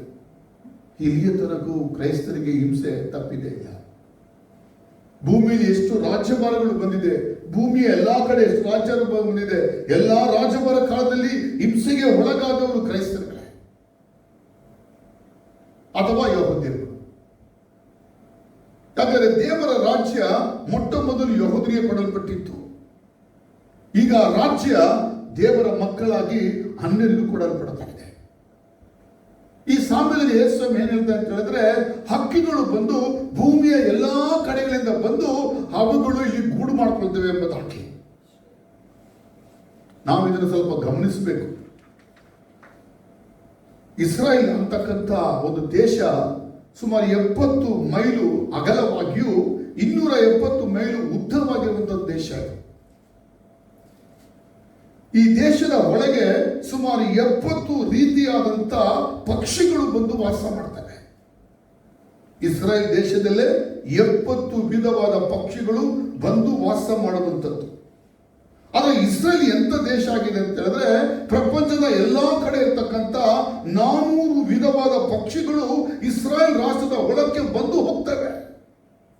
ಆ ರೀತಿ ಬಂದು ಹೋಗ್ಲಿಕ್ಕೆ ಯುರೋಪಿಂದ ಬಂದು ಏಷ್ಯಾದಿಂದ ಏಷ್ಯಾ ಟು ನಾರ್ತ್ ಕಡೆ ಹೋಗೋಕೆ, ಆಫ್ರಿಕಾದಿಂದ ಸೌತ್ ಕಡೆ ಹೋಗೋಕೆ ಈ ಎಲ್ಲ ಮೈಗ್ರೇಷನ್ ರೂಟ್ ಯಾವುದು ಅಂತ ಹೇಳಿದ್ರೆ ಇಸ್ರೇಲ್ ಆಗಿರ್ತದೆ. ಇದನ್ನ ಯೇಸು ಸ್ವಾಮಿ ಅರ್ಥ ಮಾಡಿಕೊಂಡವರಾಗಿ ಎಲ್ಲರೂ ತಿಳಿದವರಾಗಿ ಇರುವುದರಿಂದ ಈ ವಿಷಯವನ್ನು ಹೇಳ್ತಾ ಇದ್ದಾನೆ. ಭೂಮಿಯ ಎಲ್ಲ ಕಡೆಗಳಿಂದ ಪಕ್ಷಿಗಳು ಬಂದು ಈ ಮರದಲ್ಲಿ ವಾಸ ಮಾಡ್ತಾರೆ ಅಂತ. ಇದು ಒಂದು ಗುಡ್ ನ್ಯೂಸ್ ಏನಂತ ಹೇಳಿದ್ರೆ, ಸಣ್ಣದಾಗಿ ಆರಂಭಿಸಲ್ಪಟ್ಟಿರುವ ಈ ಕ್ರಿಸ್ತ ಸಭೆ, ದೇವರ ರಾಜ್ಯ ಅಂತಕ್ಕಂಥದ್ದು ಸಣ್ಣದಾಗಿರುವಂತ ಸ್ವಲ್ಪ ಮಂದಿ ಅಪೊಸ್ತಲರಿಂದ ಇದು ಆರಂಭವಾಗಿದ್ರು ಕೂಡ ಇದು ಮುಂದಿನ ದಿನಗಳಲ್ಲಿ ವರ್ಲ್ಡ್ ವೈಡ್ ಚರ್ಚ್ ಆಗಿ ಆಗ್ತದೆ, ಇಂಟರ್ ನ್ಯಾಷನಲ್ ಚರ್ಚ್ ಆಗಿ ಆಗ್ತದೆ ಎಂಬುದನ್ನ ಯೇಸು ಹೇಳ್ತಾ ಇದ್ದಾನೆ. ಲಿಯೋ ಆಲ್ಡ್ ಶಾನ್ ಅಂತ ವ್ಯಕ್ತಿ ಒಬ್ಬ ಹೀಗೆ ಹೇಳಿದ್ದಾನೆ, Jesus mustard seed parables depicts a handful of disciples becoming a worldwide church. ಹೌದು ಪ್ರಿಯ ದೇವರ ಮಕ್ಕಳೇ, ದೇವರ ರಾಜ್ಯ ಅವತ್ತು ಕ್ರಿಸ್ತನಿಂದ ಸಣ್ಣದಾಗಿ ಆರಂಭಿಸಲ್ಪಟ್ಟಿರಬಹುದು. ಯೇಸು ಕ್ರಿಸ್ತನು ಸತ್ತು ಪರಲೋಕಕ್ಕೆ ಹೋದ ಮೇಲೆ ಅವರ ರಾಜ್ಯ ಭೂಮಿಯಲ್ಲಿ ಎಷ್ಟು ಪ್ರಬಲವಾಗಿ ಬೆಳೆದು ಬಂದಿದೆ ಅಂದ್ರೆ, ಅವತ್ತು ಸಣ್ಣದಾಗಿದ್ರು ಕೂಡ, ಆ ಸಾಸಿವೆ ಕಾಳು ಚಿಕ್ಕದಾಗಿದ್ರು ಕೂಡ ಅದರ ಮರ ದೊಡ್ಡದಾಯ್ತು ಅಂತ ಹೇಳ್ತಾರಲ್ಲ, ಆ ಪ್ರಕಾರವಾಗಿ ನಾವು ಗಮನಿಸುವಾಗ ಈ ರಾಜ್ಯ ಅಂತಕ್ಕಂಥದ್ದು 2000 ವರ್ಷಗಳ ಕಾಲಘಟ್ಟದಲ್ಲಿ ಒಂದು ದೊಡ್ಡ ಪ್ರಬಲ ಸಭೆಯಾಗಿ ಮಾರ್ಪಟ್ಟಿತು. ಕೋಟ್ಯಾಂತರ ಭಕ್ತರುಗಳು ದೇವರ ರಾಜ್ಯದಲ್ಲಿ ಬಂದು ದೇವರ ರಾಜ್ಯದ ಒಳಕ್ಕೆ ಹೋಗಿ ಸೇರ್ತಾರೆ. ಇನ್ನು ಕೋಟ್ಯಾಂತರ ಭಕ್ತರುಗಳು ಭೂಮಿಯಲ್ಲಿ ದೇವರ ರಾಜ್ಯವನ್ನ ಹೊಂದಿಕೊಂಡಿದ್ದಾರೆ. ಇನ್ನು ಕೋಟ್ಯಾಂತರ ಭಕ್ತರುಗಳು ದೇವರ ರಾಜ್ಯವನ್ನ ಈ ಭೂಮಿಯಲ್ಲಿ ಹೊಂದಿ ಪರಲೋಕಕ್ಕೆ ಬರಕ್ಕಾಗಿ ಇದ್ದಾರೆ. ಈ ಭೂಮಿ ಇರ್ತಕ್ಕಂಥದ್ದು ಸುಮಾರು 70 ಸಂತತಿಗಳು ಭೂಮಿಯಲ್ಲಿದೆ. ನಾವು ವಾಸ ಮಾಡುವ ಈ ಭೂಮಿ ಎರಡನೇ ಭೂಮಿ. ಮೊದಲನೇ ಭೂಮಿ ಆದಾಮ, ಅವನ ಕಾಲದಿಂದ ಭೂಮಿ, ಅದನ್ನ ಜಲಪ್ರಳಯದಿಂದ ನಾಶ ಮಾಡಿದರು. ಎರಡನೇ ಭೂಮಿ ನೋವನ ಮುಖಾಂತರವಾಗಿ ಬಂದ ಸಂತತಿ. ನೋವನಿಗೆ 3 ಮಕ್ಕಳು. ಆ 3 ಮಕ್ಕಳಿಂದ ಭೂಮಿಯಲ್ಲಿ ಸುಮಾರು 70 ಸಂತತಿಗಳು ಇದೆ. ಆ ಹಕ್ಕಿಗಳು 70 ಹಕ್ಕಿಗಳು ಇಸ್ರಾಯೇಲ್ ಇದೆ ಅಂತ ಹೇಳ್ತಲ್ಲ, ಅದು ಭೂಮಿ ಅಂತಕ್ಕಂಥ 70 ಸಂತತಿಗಳನ್ನು ಗುರುತಿಸುತ್ತದೆ. 70 ಸಂತತಿ ಇವತ್ತು ಭೂಮಿ ಎಲ್ಲೆಡೆ 400 ಸಂತತಿಗಳಾಗಿ ಎಲ್ಲಾ ಕಡೆ ಹಿಡಿದುಕೊಂಡಿದೆ. ಇವರೆಲ್ಲರೂ ಕೂಡ ಎಲ್ಲಿಗೆ ಬರ್ತಾರೆ ಅಂತ ಹೇಳಿದ್ರೆ, ಇಸ್ರಾಯೇಲ್ಗೆ ಬರ್ತಾರೆ ಅಂತ ಹೇಳಿದ್ರೆ, ಆ ಮರಕ್ಕೆ ಬರ್ತಾರೆ ಅಂತ ಹೇಳಿದ್ರೆ, ಅರ್ಥ ಅಂತ ಹೇಳಿದ್ರೆ ದೇವರ ರಾಜ್ಯಕ್ಕೆ ಬರ್ತಾರೆ ಎಂಬುದನ್ನೇ ಯೇಸು ಸೂಚಿಸ್ತಾ ಇದ್ದಾನೆ. ಅದಕ್ಕೆ ಮೈಗ್ರೇಷನ್ ರೂಟ್ ಅಂತ ಹೇಳಿದ್ರೆ ಆ ಮೇನ್ ರೋಡ್ ಯಾವುದಂದ್ರೆ ಇಸ್ರಾಯೇಲ್.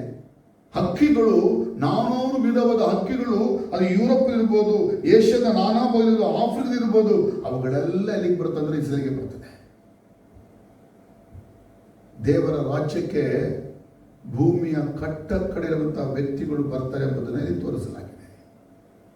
ಹೌದು, ಇವತ್ತು ಸಭೆ ಇಸ್ರಾಯೇಲಲ್ಲಿ ಮಾತ್ರ ಇಲ್ಲ, ಸಭೆ ಏಷ್ಯಾ ಖಂಡದಲ್ಲಿ ಮಾತ್ರ ಇಲ್ಲ, ಸಭೆ ಯುರೋಪ್ ಖಂಡದಲ್ಲಿಯೂ ಇದೆ, ಆಫ್ರಿಕಾ ಖಂಡದಲ್ಲಿದೆ, ಅಮೆರಿಕ ಖಂಡದಲ್ಲಿದೆ, ಆಸ್ಟ್ರೇಲಿಯಾ ಖಂಡದಲ್ಲಿ ಇದೆ. ಹೀಗೆ ದೇವರ ಸಭೆ ಇವತ್ತು 5 ಖಂಡಗಳಲ್ಲಿ ಕೂಡ ಇದೆ. ಆದರೆ ದೇವರ ವಾಕ್ಯ ಹೇಗೆ ನೆರವೇರಿತು ನೋಡಿ. ಯೇಸು ಸ್ವಾಮಿ ಹೇಳಿದ ಮಾತುಗಳು ಯಾವ ರೀತಿ ನೆರವೇರಿತು ನೋಡಿ. ಭೂಮಿಯ ಎಲ್ಲೆಡೆ ಈ ರಾಜ್ಯವು ಬೆಳೆದು ಬೆಳೆದು ಬರ್ತಾ ಇದೆ. ಆ ದೇವರ ಹೆಂಗೆ ಯಾವಾಗ ಬರಬಹುದಾಗಾದ್ರೆ ಭೂಮಿ ಮೇಲೆ ರಾಜ್ಯ ಬರಬೇಕು. ಆದರೆ ಇನ್ನೂ ಈಗ ರಾಜ್ಯ ಎಲ್ಲರ ಒಳಕ್ಕೆ ಬರ್ತಾ ಇದೆ. ಆದರೆ ಯೇಸುಸ್ವಾಮಿ ಈ ಸಾಸುವೆ ಗಿಡವನ್ನ ಹೇಳುವಾಗ, ಆ ಮರವನ್ನ ಬಹಿರಂಗವಾಗಿ ತೋರಿಸುವಾಗ ದೇವರ ರಾಜ್ಯ ಭೂಮಿಯಲ್ಲಿ ಬಹಿರಂಗವಾಗಿ ಬರ್ತದೆ ಎಂಬುದನ್ನು ಸೂಚನೆ ಕೊಡ್ತಾ ಇದ್ದಾನೆ. ಮೊಟ್ಟ ಮೊದಲು ಜನಗಳ ಒಳಕ್ಕೆ ಬರುವ ದೇವರ ರಾಜ್ಯ, ನಂತರ ಈ ಭೂಮಿಯಲ್ಲಿ ದೇವರ ರಾಜ್ಯ ಬಟ್ಟ ಬಯಲಾಗಿ ಎಲ್ಲರೂ ಕಾಣುವ ರೀತಿಯಲ್ಲಿ ಬರಲಿಕ್ಕಿದೆ ಎಂಬುದನ್ನು ಹೇಳ್ತಾನೆ. ಅದನ್ನೇ ದಾನಿಯೇಲ್ ಗ್ರಂಥವನ್ನು ನಾವು ನೆನಪು ಮಾಡ್ಕೋಬೇಕು. ಆ ಬಂಡೆ ಮೇಲಿಂದ ಯಾರ ಕೈಗೂ ತಾಗದ ಬಂಡೆ ಬಂದು ಆ ಒಂದು ಪ್ರತಿಮೆಯನ್ನು ಹೊಡೆದಾಗ ಅದು ದೊಡ್ಡ ಒಂದು ಪರ್ವತವಾಗಿ ಮಾರ್ಪಡ್ತು ಅಂತ ಹೇಳ್ತಾರಲ್ಲ, ಅದಕ್ಕೆ ಕಾಲಗಳು ಬೇಕು. 2000 ವರ್ಷಗಳು ಕಳೆದೋಯಿತು. ಆ ಕಲ್ಲು 2000 ವರ್ಷದಿಂದ ಸಣ್ಣದಾದ ಕಲ್ಲು ಈಗ ಅದು ಬೆಳೆದು ಬೆಳೆದು ಬೆಳೆದು ಕಲ್ಲು ಈಗ ಎಷ್ಟರ ಮಟ್ಟಿಗೆ ಬಂದಿರ್ಬೋದು ಅಂದ್ರೆ ಒಂದು ಬೆಟ್ಟದ ರೀತಿಯಲ್ಲಿ ಹರಡಿಕೊಂಡಿದೆ. 2000 ವರ್ಷಗಳಿಗೆ ಕಲ್ಲು ಬೆಟ್ಟದ ರೀತಿಯಲ್ಲಿ ಹರಡುತ್ತಾ ಇದೆ. ಅದನ್ನು ಇನ್ನೊಂದು ರೀತಿ ಗಮನಿಸುವಾಗ ಇವತ್ತು ರೋಮ ರಾಜ್ಯ ಇಲ್ಲ. ಇವತ್ತಿರುವಂಥ ರಾಜ್ಯ ಮಣ್ಣು ಮತ್ತು ಕಬ್ಬಿಣದ ರಾಜ್ಯ ಅಂದರೆ ಕೊಲಾಟ್ರಲ್ ಕಿಂಗ್ಡಮ್ಸ್ ಆರಿಯೇ. ಇವತ್ತು ನಮ್ಮ ದೇಶ ತೆಗೆದುಕೊಂಡ್ರೆ, ಭಾರತ ದೇಶ ತೆಗೆದುಕೊಂಡ್ರೆ 28 ರಾಜ್ಯಗಳು, 9 ಯೂನಿಯನ್ ಟೆರಿಟರೀಸ್ಗಳಿದೆ. ಇದನ್ನು ಸೇರಿ ಭಾರತ ಎಂಬ ಒಂದು ಗಣರಾಜ್ಯ, ಅಂದರೆ ಅಖಂಡ ಭಾರತ ಅಂತೇಳಿ ಒಂದು ರಾಜ್ಯ, ಒಂದು ದೇಶ ಅಂತ ಮಾಡಿ ಒಬ್ಬ ನಾಯಕ ಇದನ್ನು ಆಳ್ತಾ ಇದ್ದಾರೆ. ಮೋದಿಯವರು ಇದನ್ನು ಆಳ್ತಾ ಇದ್ದಾರೆ. ಇದೇ ರೀತಿಯ ಭೂಮಿಯ ಎಲ್ಲ ಕಡೆಗಳಲ್ಲಿ, ಎಲ್ಲ ಕಡೆಗಳಲ್ಲೂ ಇದೇ ನಡೀತಾ ಇರೋದು. ಕೊಲಾಟ್ರಲ್ ಕಿಂಗ್ಡಮ್ ನಡೀತಾ ಇರೋದು. ಯುನೈಟೆಡ್ ಸ್ಟೇಟ್ಸ್ ಆಫ್ ಅಮೆರಿಕಾ 55 ರಾಜ್ಯಗಳಲ್ಲಿ ಉಂಟು. 55 ರಾಜ್ಯಗಳಿಗೆ ಒಂದು ದೇಶ ಅಂತ ಕರೆದಿದ್ದಾರೆ, ಯುನೈಟೆಡ್ ಸ್ಟೇಟ್ಸ್ ಆಫ್ ಅಮೆರಿಕಾ. ಅದು ಮಾತ್ರವಲ್ಲ, ಯುರೋಪ್ ಕಮ್ಯುನಿಟಿಯಿಂದ ಮಾಡಿದ್ದಾರೆ. ಅಲ್ಲಿ ಸುಮಾರು 30 ರಾಷ್ಟ್ರಗಳು ಸೇರಿಕೊಂಡು ಒಂದು ದೇಶವಾಗಿ ಕಾರ್ಯ ಮಾಡ್ತಾ ಇದ್ದಾರೆ. ಅವರಿಗೆ ಯೂರೋ ಎಂಬ ನಾಣ್ಯ ನೋಡ್ಬೋದು, ಪಾಸ್ಪೋರ್ಟ್ ಎಲ್ಲ ಫ್ರೀ ನೋಡ್ಬೋದು. ಹೀಗೆ ಭೂಮಿಯಲ್ಲಿ ನಾವು ವಾಸ ಮಾಡುವ ಕಾಲ ಎಲ್ಲ ಎಲ್ಲಿದೆ ಅಂತ ಹೇಳಿದ್ರೆ, ಈ ಮಣ್ಣು ಮತ್ತು ಈ ಕಬ್ಬಿಣ ಸೇರಿರುವಂತ ಒಂದು ರಾಜ್ಯ ಭೂಮಿಗೆ ಬಂದಿದೆ ಎಂಬುದನ್ನು ನಾವು ಅರ್ಥ ಮಾಡ್ಕೊಳ್ಬೋದು.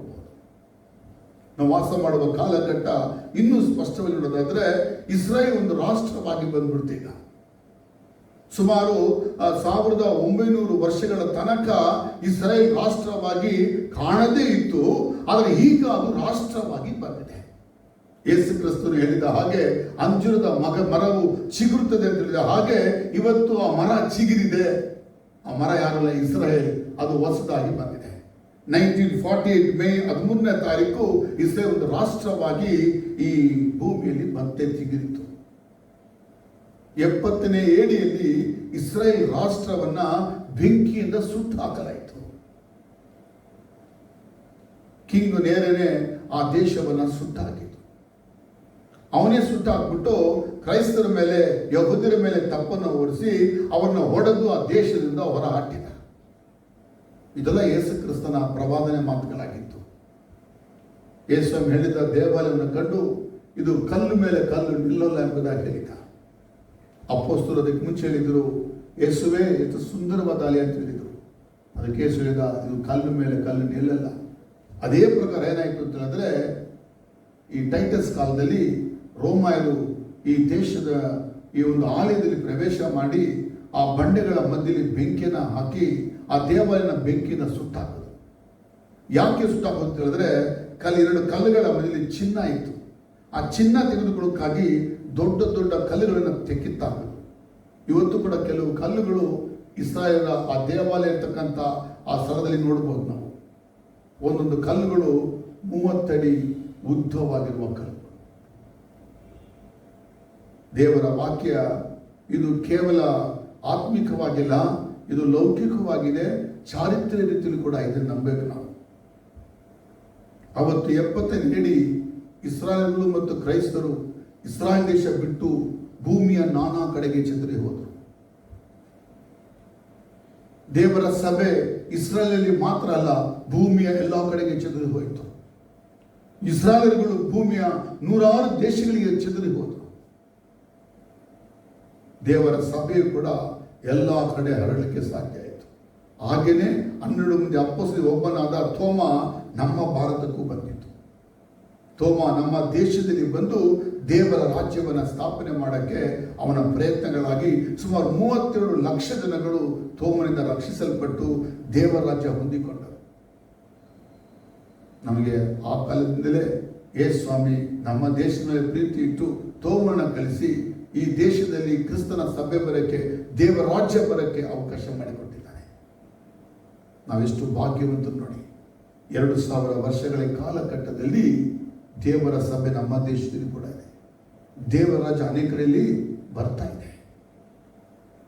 ಆದರೆ ಈ ಸಭೆಯನ್ನ, ಈ ರಾಜ್ಯವನ್ನ, ಈ ರಾಜ್ಯದ ಮಕ್ಕಳನ್ನ ಅಳಿಸಿ ಹಾಕಕ್ಕೆ ಸೈತಾನ ತೆಗೆದುಕೊಂಡ ಎಲ್ಲ ಯೋಚನೆಗಳು ವಿಫಲ ಆಗ್ತಾ ಇದೆ. ಯಾವ್ಯಾವ ಕಿಂಗ್ಡಮ್ ಅನ್ನು ಯೂಸ್ ಮಾಡ್ತಾನೋ ಎಲ್ಲ ಕಿಂಗ್ಡಮ್ ನಾಶ ಆಯಿತು.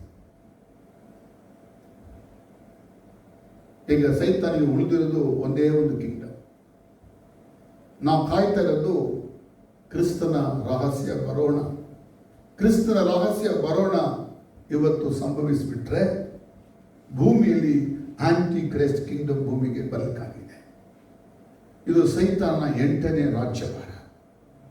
ಇದುವರೆಗೂ 7 ರಾಜ್ಯಭಾರನ ಭೂಮಿಯಲ್ಲಿ ಅವನು ತಂದಿದ್ದಾನೆ. ಇದು 8ನೇ ರಾಜ್ಯಭಾರ. ಈ 8ನೇ ರಾಜ್ಯಭಾರ ಆಂಟಿ ಕ್ರೈಸ್ಟ್, ಸೈತಾನ ಪ್ರತಿನಿಧಿಯ ರಾಜ್ಯಭಾರ. ಇವನ ರಾಜ್ಯಭಾರ ಕೇವಲ 7 ವರ್ಷ ಮಾತ್ರ ಇರ್ತದೆ. ಅದರ ನಂತರ ಭೂಮಿಯಲ್ಲಿ ದೇವರ ರಾಜ್ಯ ಬರಕಾಗಿದೆ. ಯೋಚನೆ ಮಾಡಿರಿ ಚೆನ್ನಾಗಿ, ನಾವೆಷ್ಟು ಅಂಚಿನಲ್ಲಿದ್ದೇವೆ, ಎಂಥ ಹೆಜ್ಜೆಲಿ ಇದ್ದೇವೆ. ಕ್ರಿಸ್ತನ ಬರೋಣ ಆದರೆ ಆಂಟಿ ಕ್ರೈಸ್ಟ್ ಕಿಂಗ್ಡಮ್ 7 ವರ್ಷ ಅಂದರೆ ದೇವರ ರಾಜ್ಯ ನೆಕ್ಸ್ಟ್ ಅಂದರೆ ಹೆಂಗಿರ್ಬೋದು ನೋಡಿ. ಹಾಗಾದರೆ ದೇವರ ರಾಜ್ಯ ಭೂಮಿಯಲ್ಲಿ ಬರುವುದಕ್ಕೆ ಅತಿ ಸಮೀಪದ ದಿನದಲ್ಲಿ ನಾವು ಬಂದಿದ್ದೇವೆ. ಯೇಸು ಕ್ರಿಸ್ತನು ಕೂಡ ಪ್ರಾರ್ಥನೆ ಹೇಳಿಕೊಳ್ಳುವಾಗ ದೇವರ ರಾಜ್ಯ ಭೂಮಿಯಲ್ಲಿ ಬರಬೇಕು ಅಂತೇಳಿ ಪ್ರಾರ್ಥಿಸಿ ಎಂಬುದಾಗಿ ಹೇಳಿದ. ಅಂದರೆ ನಾವು ನೋಡೋ ರೀತಿಯಲ್ಲಿ ಲೈವ್ ಆಗಿ ಈ ಭೂಲೋಕದಲ್ಲಿ ಯಾವ ರಾಜ್ಯಗಳು ಇರಬಾರ್ದು, ದೇವರ ರಾಜ್ಯವೇ ಕಣ್ಣಿಂದ ಬರುವುದನ್ನ ನೋಡಬೇಕೆಂಬುದಾಗಿ ಪ್ರಾರ್ಥಿಸಕ್ಕಾಗಿ ಹೇಳಿದ. ಈ ದೇವರ ರಾಜ್ಯ ಬರಬೇಕಾದ್ರೆ ಈಗಿರುವ ಈ ರಾಜ್ಯಗಳೆಲ್ಲ ಅಂತ್ಯ ಆಗಬೇಕು. ಅವನ ಸೈತಾನನ ಎಲ್ಲ ರಾಜ್ಯಗಳಿಗೆ ಅಂತ್ಯ ಆದಾಗ ದೇವರ ರಾಜ್ಯ ಬರ್ತದೆ. ನಾವು ಕಾಯ್ತಿರೋದು ಯಾವುದಕ್ಕೆ ಅಂದರೆ ಕ್ರಿಸ್ತನ ಬರೋಣಕ್ಕೆ. ಕ್ರಿಸ್ತನ ಬರೋಣ ಬಂದಾಗ ದೇವರ ಮಕ್ಕಳೆಲ್ಲ ಪರಲೋಕಕ್ಕೆ ತಲುಪಡುತ್ತವೆ. ಭೂಮಿಯಲ್ಲಿ ಯಹೂದ್ಯರು ಮತ್ತು ಅನ್ಯ ಜನಗಳು ಇರ್ತಾರೆ. ಅಲ್ಲಿ ದೇವರ ರಾಜ್ಯ ಅನೇಕರಲ್ಲಿಯೂ ಬರ್ತದೆ. ಆ ಅಂತ್ಯದಲ್ಲಿ ದೇವರು ರಾಜಾದಿ ರಾಜನಾಗಿ ದೇವರ ರಾಜ್ಯದ ರಾಜನಾದ ಯೇಸು ಕ್ರಿಸ್ತನು ಈ 7 ವರ್ಷದ ಅಂತ್ಯದಲ್ಲಿ ಮಹಾರಾಜನಾಗಿ ಭೂಮಿಗೆ ಬಂದು ಅರ್ಮಗೆನ್ ಯುದ್ಧದಲ್ಲಿ ಭಾಗವಹಿಸಿ ಶತ್ರುವಾದ ಸೈತಾನ, ಆಂಟಿ ಕ್ರೈಸ್ಟ್ ಮತ್ತು ಸುಳ್ಳು ಪ್ರವಚನ ಹಿಡಿದು ಸೆರೆಗೆ ಹಾಕ್ತಾನೆ. ಆಗ ಭೂಮಿಯಲ್ಲಿ 1000 ವರ್ಷ ರಾಜ್ಯಭಾರ ಬರಬೇಕಾಗಿದೆ. ಈ 1000 ವರ್ಷ ರಾಜ್ಯಭಾರ ಇದೇ ದೇವರ ರಾಜ್ಯವಾಗಿರುತ್ತದೆ. ನಾವು ಆದಿಕಾಂಡ ಮೊದಲ ಅಧ್ಯಾಯ ಓದಿಕೊಂಡಾಗ ಆದಿಕಾಂಡ ಮೊದಲ ಅಧ್ಯಾಯ ಅದು ಪ್ಲಾನ್ ಆಫ್ ಗಾಡ್. 6 ದಿನಗಳು ಮನುಷ್ಯನು ಕೊಟ್ಟಿದ್ದಾನೆ, 1 ದಿನ ತನ್ನದಾಗಿ ದೇವರು ಇಟ್ಕೊಂಡಿದ್ದಾನೆ. ನೋವನ ಕಾಲದಲ್ಲಿ ಮನುಷ್ಯನ ಆಯುಸ್ಸು 120 ವರ್ಷ ಅಂತ ಇರಲ್ಲ, ಅದು 120 ವರ್ಷ ಅಲ್ಲ. ಈ ಬರದಲ್ಲಿ ಓದಿಕೊಂಡ್ರೆ 120 ಜೂಬ್ಲಿಗಳು. 120 ಜೂಬ್ಲಿ ಅಂತಂದ್ರೆ ಒಂದು ಜೂಬ್ಲಿಗೆ 50 ವರ್ಷ ಅಂದ್ರೆ 120 ಜೂಬ್ಲಿಗೆ 6000 ವರ್ಷ. ಇವಾಗ ನಾವಿರುವಂತ ವರ್ಷಗಳು ಯಾವುದಂದ್ರೆ 6000 ವರ್ಷಕ್ಕೆ ಸಮೀಪವಾಗ್ತಾ ಇದ್ದೀವಿ. ಒಟ್ಟು 77 ಕ್ಯಾಲೆಂಡರ್ಗಳು ಭೂಮಿಯಲ್ಲಿ ಚಲಾವಣೆಗಳಲ್ಲಿ ಇದೆ. ಅದರಲ್ಲಿ ತೋರಾ ಅನ್ನುವಂಥ ಬೈಬಲ್ ಕ್ಯಾಲೆಂಡರ್ ಇದೆ. ಆ ಕ್ಯಾಲೆಂಡರ್ ಪ್ರಕಾರವೇ ಈ ಬೈಬಲ್ ಅರ್ಥ ಮಾಡ್ಕೋಬೇಕು. ಯಾವುದೇ ಲೌಕಿಕವಾದ ಕ್ಯಾಲೆಂಡರ್ ಪ್ರಕಾರವಾಗಿ ಕ್ರಿಸ್ತನ ಬರೋಣವನ್ನು ನಾವು ಅರ್ಥ ಮಾಡ್ಕೊಳ್ಳೋಕ್ಕಾಗೋದಿಲ್ಲ. ಅದಕ್ಕಾಗಿಯೇ ಸುಮಾರು 3000 ಜನಗಳು ಇದುವರೆಗೂ ಸತ್ಯವೇದದಲ್ಲಿ ಹೇಳಿದೆ ಅಂತೇಳಿ ಯೇಸು ಬಂದ್ಬಿಡ್ತಾರಂತ ಪ್ರಿಡಿಕ್ಟ್ ಮಾಡಿ ಅದು ನಡೆಯಲೇ ಇಲ್ಲ. ಯಾಕಂದ್ರೆ ಅವರೆಲ್ಲ ಪ್ರಿಡಿಕ್ಷನ್ ಕೊಟ್ಟಿದ್ದಲ್ಲ ಹೆಂಗಂದ್ರೆ ಲೋಕದ ಕ್ಯಾಲೆಂಡರ್ ಮುಖಾಂತರವಾಗಿ. ನಾವು ಯೂಸ್ ಮಾಡೋ calendar Roman calendar, Gregorian calendar, ಅದು ಏನು ಬೈಬಲ್ ಕ್ಯಾಲೆಂಡರ್ ಅಲ್ಲ. ನಾವು ಕ್ರಿಸ್ತನ ಬರೋಣ ತಿಳ್ಕೋಬೇಕಾದ್ರೆ ಬೈಬಲ್ ಕ್ಯಾಲೆಂಡರ್ ಇದೆ, ಅದು ತೋರಾ ಕ್ಯಾಲೆಂಡರ್. ತೋರಾ ಕ್ಯಾಲೆಂಡರ್ ಪ್ರಕಾರವಾಗಿ ಆದಾಮ ಹುಟ್ಟಿಂದ ಹಿಡಿದು ಕ್ರಿಸ್ತನ ಈ ರಾಜ್ಯ ಬರೋದಕ್ಕೆ 6000 ವರ್ಷಗಳು ಆಗಬೇಕಂತಿದೆ. ಅದು ಹತ್ತಿರದಲ್ಲಿ ಬಂದಿದೆ ಎಂಬುದನ್ನು ಸ್ಪಷ್ಟವಾಗಿ ನೋಡಬಹುದು. ಪ್ರಿಯ ದೇವರ ಮಕ್ಕಳೇ, ಈ ದೇವರ ರಾಜ್ಯ ಭೂಮಿಗೆ ಅತಿ ಬೇಗನೆ ಬರಲಿಕ್ಕಾಗಿದೆ. ಯಾವ ರೀತಿ ಮರವನ್ನು ಬಹಿರಂಗವಾಗಿ ಕಾಣ್ತೀರಾ, ಆ ರೀತಿ ಬಹಿರಂಗವಾಗಿ ಭೂಮಿಯಲ್ಲಿ ದೇವರ ರಾಜ್ಯ ಬರಲಿಕ್ಕಾಗಿದೆ. ಆ ರಾಜ್ಯದಲ್ಲಿ ಯೇಸು ಕ್ರಿಸ್ತನ ರಾಜನಾಗಿ ಯೆರೂಸಲೇಮ್ ಇದ್ದುಕೊಂಡು ಭೂಮಿಯನ್ನು ಆಳ್ವಿಕೆ ಮಾಡ್ತಾನೆ. ಈ ರಾಜ್ಯದಲ್ಲಿ ಬರಲಿಕ್ಕೆ ನಿಮಗೆ ಒಂದು ಅವಕಾಶಗಳು ಕೊಡಲ್ಪಟ್ಟಿದೆ. ಇಲ್ಲಿ ಹಕ್ಕಿಗಳು ಅಂತ ಹೇಳುವಾಗ ಇನ್ನೊಂದು ಅರ್ಥೈಸಿಕೊಳ್ಬೇಕು ನೀವು. ಮೊದಲ ಸಾಮಾನ್ಯ ಹಕ್ಕಿಗಳು ಅವಾಗ ಪಿಶಾಚಿಗೆ ಗುರುತಾಗಿತ್ತು. ಆದರೆ ಈ ಭಾಗದಲ್ಲಿ ಹಕ್ಕಿಗಳು ಅಂತ ಹೇಳುವಾಗ ಪಿಶಾಚಿಯ ಇನ್ಫ್ಲುಯೆನ್ಸ್ ಅಲ್ಲಿ ಬಾಳುವಂತ ವ್ಯಕ್ತಿಗಳು. ಈ ಒಂದು ಸಾಸಿವೆಗಳ ಮರದಲ್ಲಿ ಬಂದು ಕೊಂಬೆಗಳು ನೋಡ್ತೀವಿ ನಾವೇ, ಆ ಕೊಂಬೆಗಳಿಗೆ ಬಂದು ಹಕ್ಕಿಗಳು ತಂತವೆ. ಆದರೆ ಈ ಕೊಂಬೆ ಆ ಹಕ್ಕಿಗಳಿಗೆ ರಕ್ಷಣೆ, ಆಹಾರ ಎಲ್ಲವನ್ನ ಒದಗಿಸುತ್ತೆ ಎಂಬುದನ್ನು ನೋಡ್ತೇವೆ ನಾವು. ಹಾಗೆ ದೇವರ ರಾಜ್ಯದ ಒಳಗೆ ಭೂಮಿಯ ಕಟ್ಟಕಡೆ ಇರತಕ್ಕಂಥ ಈ ನೋಹನ 70 ಸಂತತಿಯವರು, ಎಲ್ಲಾ ರೀತಿಯ ಜನಾಂಗದವರು ಯೇಸುವನ್ನ ಸ್ವೀಕರಿಸಿಕೊಂಡು ದೇವರ ರಾಜ್ಯದಲ್ಲಿ ಬಂದು ರಕ್ಷಣೆ ಹೊಂದುತ್ತಾರೆ ಎಂಬುದನ್ನ ಇದು ತೋರಿಸಿಕೊಡ್ತದೆ.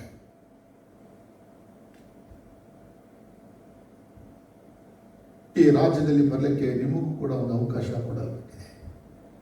ನೀವು ಹಿಂದೂಗಳಾಗಿರ್ಬೋದು, ಮುಸ್ಲಿಂ ಆಗಿರ್ಬೋದು, ಜೈನರಾಗಿರ್ಬೋದು, ಪಾರ್ಸಿಗಳಾಗಿರ್ಬೋದು, ಕ್ರೈಸ್ತರಾಗಿರ್ಬೋದು, ನಾಸ್ತಿಕರುಗಳಾಗಿರ್ಬೋದು, ಯಾವುದೇ ಭಾಷೆ ಆಗಿರ್ಬೋದು, ಯಾರೇ ಆಗಿರ್ಬೋದು, ನೀವು ಎಂಥ ವ್ಯಕ್ತಿಗಳಾಗಿರ್ಬೋದು, ಬಡವರಾಗಿರ್ಬೋದು, ದೀನದಲಿತರಾಗಿರ್ಬೋದು, ಅನಾಥರುಗಳಾಗಿರ್ಬೋದು, ಹಣವಂತರುಗಳಾಗಿರ್ಬೋದು, ಅಧಿಕಾರಿಗಳಾಗಿರ್ಬೋದು, ಜ್ಞಾನಿಗಳಾಗಿರ್ಬೋದು, ನೀವು ಯಾರೇ ಆಗಿರ್ರಿ, ಎಂಥ ಪಾಪಿಗಳಾಗಿರ್ರಿ, ನೀವು ದೇವರ ಬಳಿಗೆ ಬನ್ನಿ, ಯೇಸುವಿನ ಬಳಿಗೆ ಬನ್ನಿ. ಅದಕ್ಕೆ ಸಭೆಗಳಿಗೆ, ಸೇವಕರುಗಳಿಗೆ, ವಿಶ್ವಾಸಿಗಳಿಗೆ ಜವಾಬ್ದಾರಿ ಕೊಡಲ್ಪಟ್ಟಿದೆ. ಮತ್ತಾಯ ಸುವಾರ್ತೆ 20ನೇ ಅಧ್ಯಾಯದ 18ನೇ ವಾಕ್ಯ ಹೇಳುತ್ತೆ, ಜಗತ್ತಿಗೆಲ್ಲ ಹೋಗಿ ಸುವಾರ್ತೆ ಸಾರಿ, ನಂಬುವವರಿಗೆ ತಂದೆ, ಮಗ, ಪವಿತ್ರಾತ್ಮನಲ್ಲಿ ದೀಕ್ಷಾಸ್ಥಾನ ಕೊಡಿ, ನೋಡಿ ಅವನ ನನ್ನ ಶಿಷ್ಯರಾಗಿ ಮಾಡಿ. ತುಂಬ ಚೆನ್ನಾಗಿ ಕೊಡಲ್ಪಟ್ಟಿದೆ. ಜಗತ್ತಿಗೆಲ್ಲ ಹೋಗಿ ಸುವಾರ್ತೆ ಸಾರಿ. ಯಾಕೆ ಕಾಲಘಟ್ಟದಲ್ಲಿ ಸಭೆ ಸುವಾರ್ತೆಯನ್ನು ಸಾರಬೇಕಂದ್ರೆ ಈ ದೇವರ ರಾಜ್ಯಕ್ಕೆ ಬರಬೇಕಾದ ಮಕ್ಕಳು ಇನ್ನು ಭೂಮಿಯ ಕಟ್ಟಕಡೆಗಳಲ್ಲಿ ಇದ್ದಾರೆ. ಅವ್ರಿಗೆಲ್ಲ ರಾಜ್ಯದ ಸುವಾರ್ತೆಯನ್ನ ಸಾರಬೇಕು. The message of kingdom of God must be preach to the whole earth. ಏನ್ ಮೆಸೇಜ್ ಆಫ್ ದೇವರಾಜ್ಯದ ಸಂದೇಶ ಅಂತ ಹೇಳಿದ್ರೆ, ಯೇಸು ಕ್ರಿಸ್ತನು ಈ ರಾಜ್ಯದ ರಾಜನಾಗಿದ್ದಾನೆ. ಈ ರಾಜ ಭೂಮಿಗೆ ಬಂದು ಮನುಕುಲವನ್ನು ರಕ್ಷಿಸಿದ್ದಾನೆ. ಮನುಕುಲಕ್ಕೆ ಬೇಕಾದ ಪಾಪ ಕ್ಷಮಾಪಣೆ ಸಂಪಾದಿಸಿದ್ದಾನೆ. ಯಾರ್ಯಾರು ಈ ರಾಜನ ನಂಬಿ ಈ ರಾಜನ ಬಳಿಗೆ ಬಂದು ಈ ರಾಜ ಸಂಪಾದಿಸಿದ ಪಾಪ ಕ್ಷಮೆ ಹೊಂದ್ಕೊಳ್ತಾರೆ, ಅವರಿಗೆ ರಾಜ್ಯವನ್ನು ಕೊಡಲಾಗ್ತದೆ ಎಂಬ ಸುವಾರ್ತೆ ಅಷ್ಟೇ. ಇವತ್ತು ಜಗತ್ತಿನಲ್ಲಿ ಪಾಪ ಕ್ಷಮಾಪಣೆಗಾಗಿ ಜನ ಎಲ್ಲೆಲ್ಲೋ ತಿರುಗಾಡ್ತಾರೆ, ಎಲ್ಲೆಲ್ಲೋ ಹೋಗ್ತಾರೆ. ಅವರಿಗೆ ಪಾಪ ಕ್ಷಮಾಪಣೆ ನಿಶ್ಚಯ ಖಂಡಿತವಾಗಿ ಇರೋದಿಲ್ಲ. ಕರೆ ಮನುಷ್ಯನ ಸ್ವ ಪ್ರಯತ್ನಗಳಿಂದ ಮನುಕುಲದ ಪಾಪ ಕ್ಷಮಾಪಣೆ ಮಾಡ್ಕೊಳ್ಳೋಕೆ ಆಗೋದಿಲ್ಲ. ಹಂಗಿದ್ರೆ ದೇವ್ರು ಯಾಕೆ ಮನುಷ್ಯನಾಗಿ ಬರಬೇಕಾಗಿತ್ತು?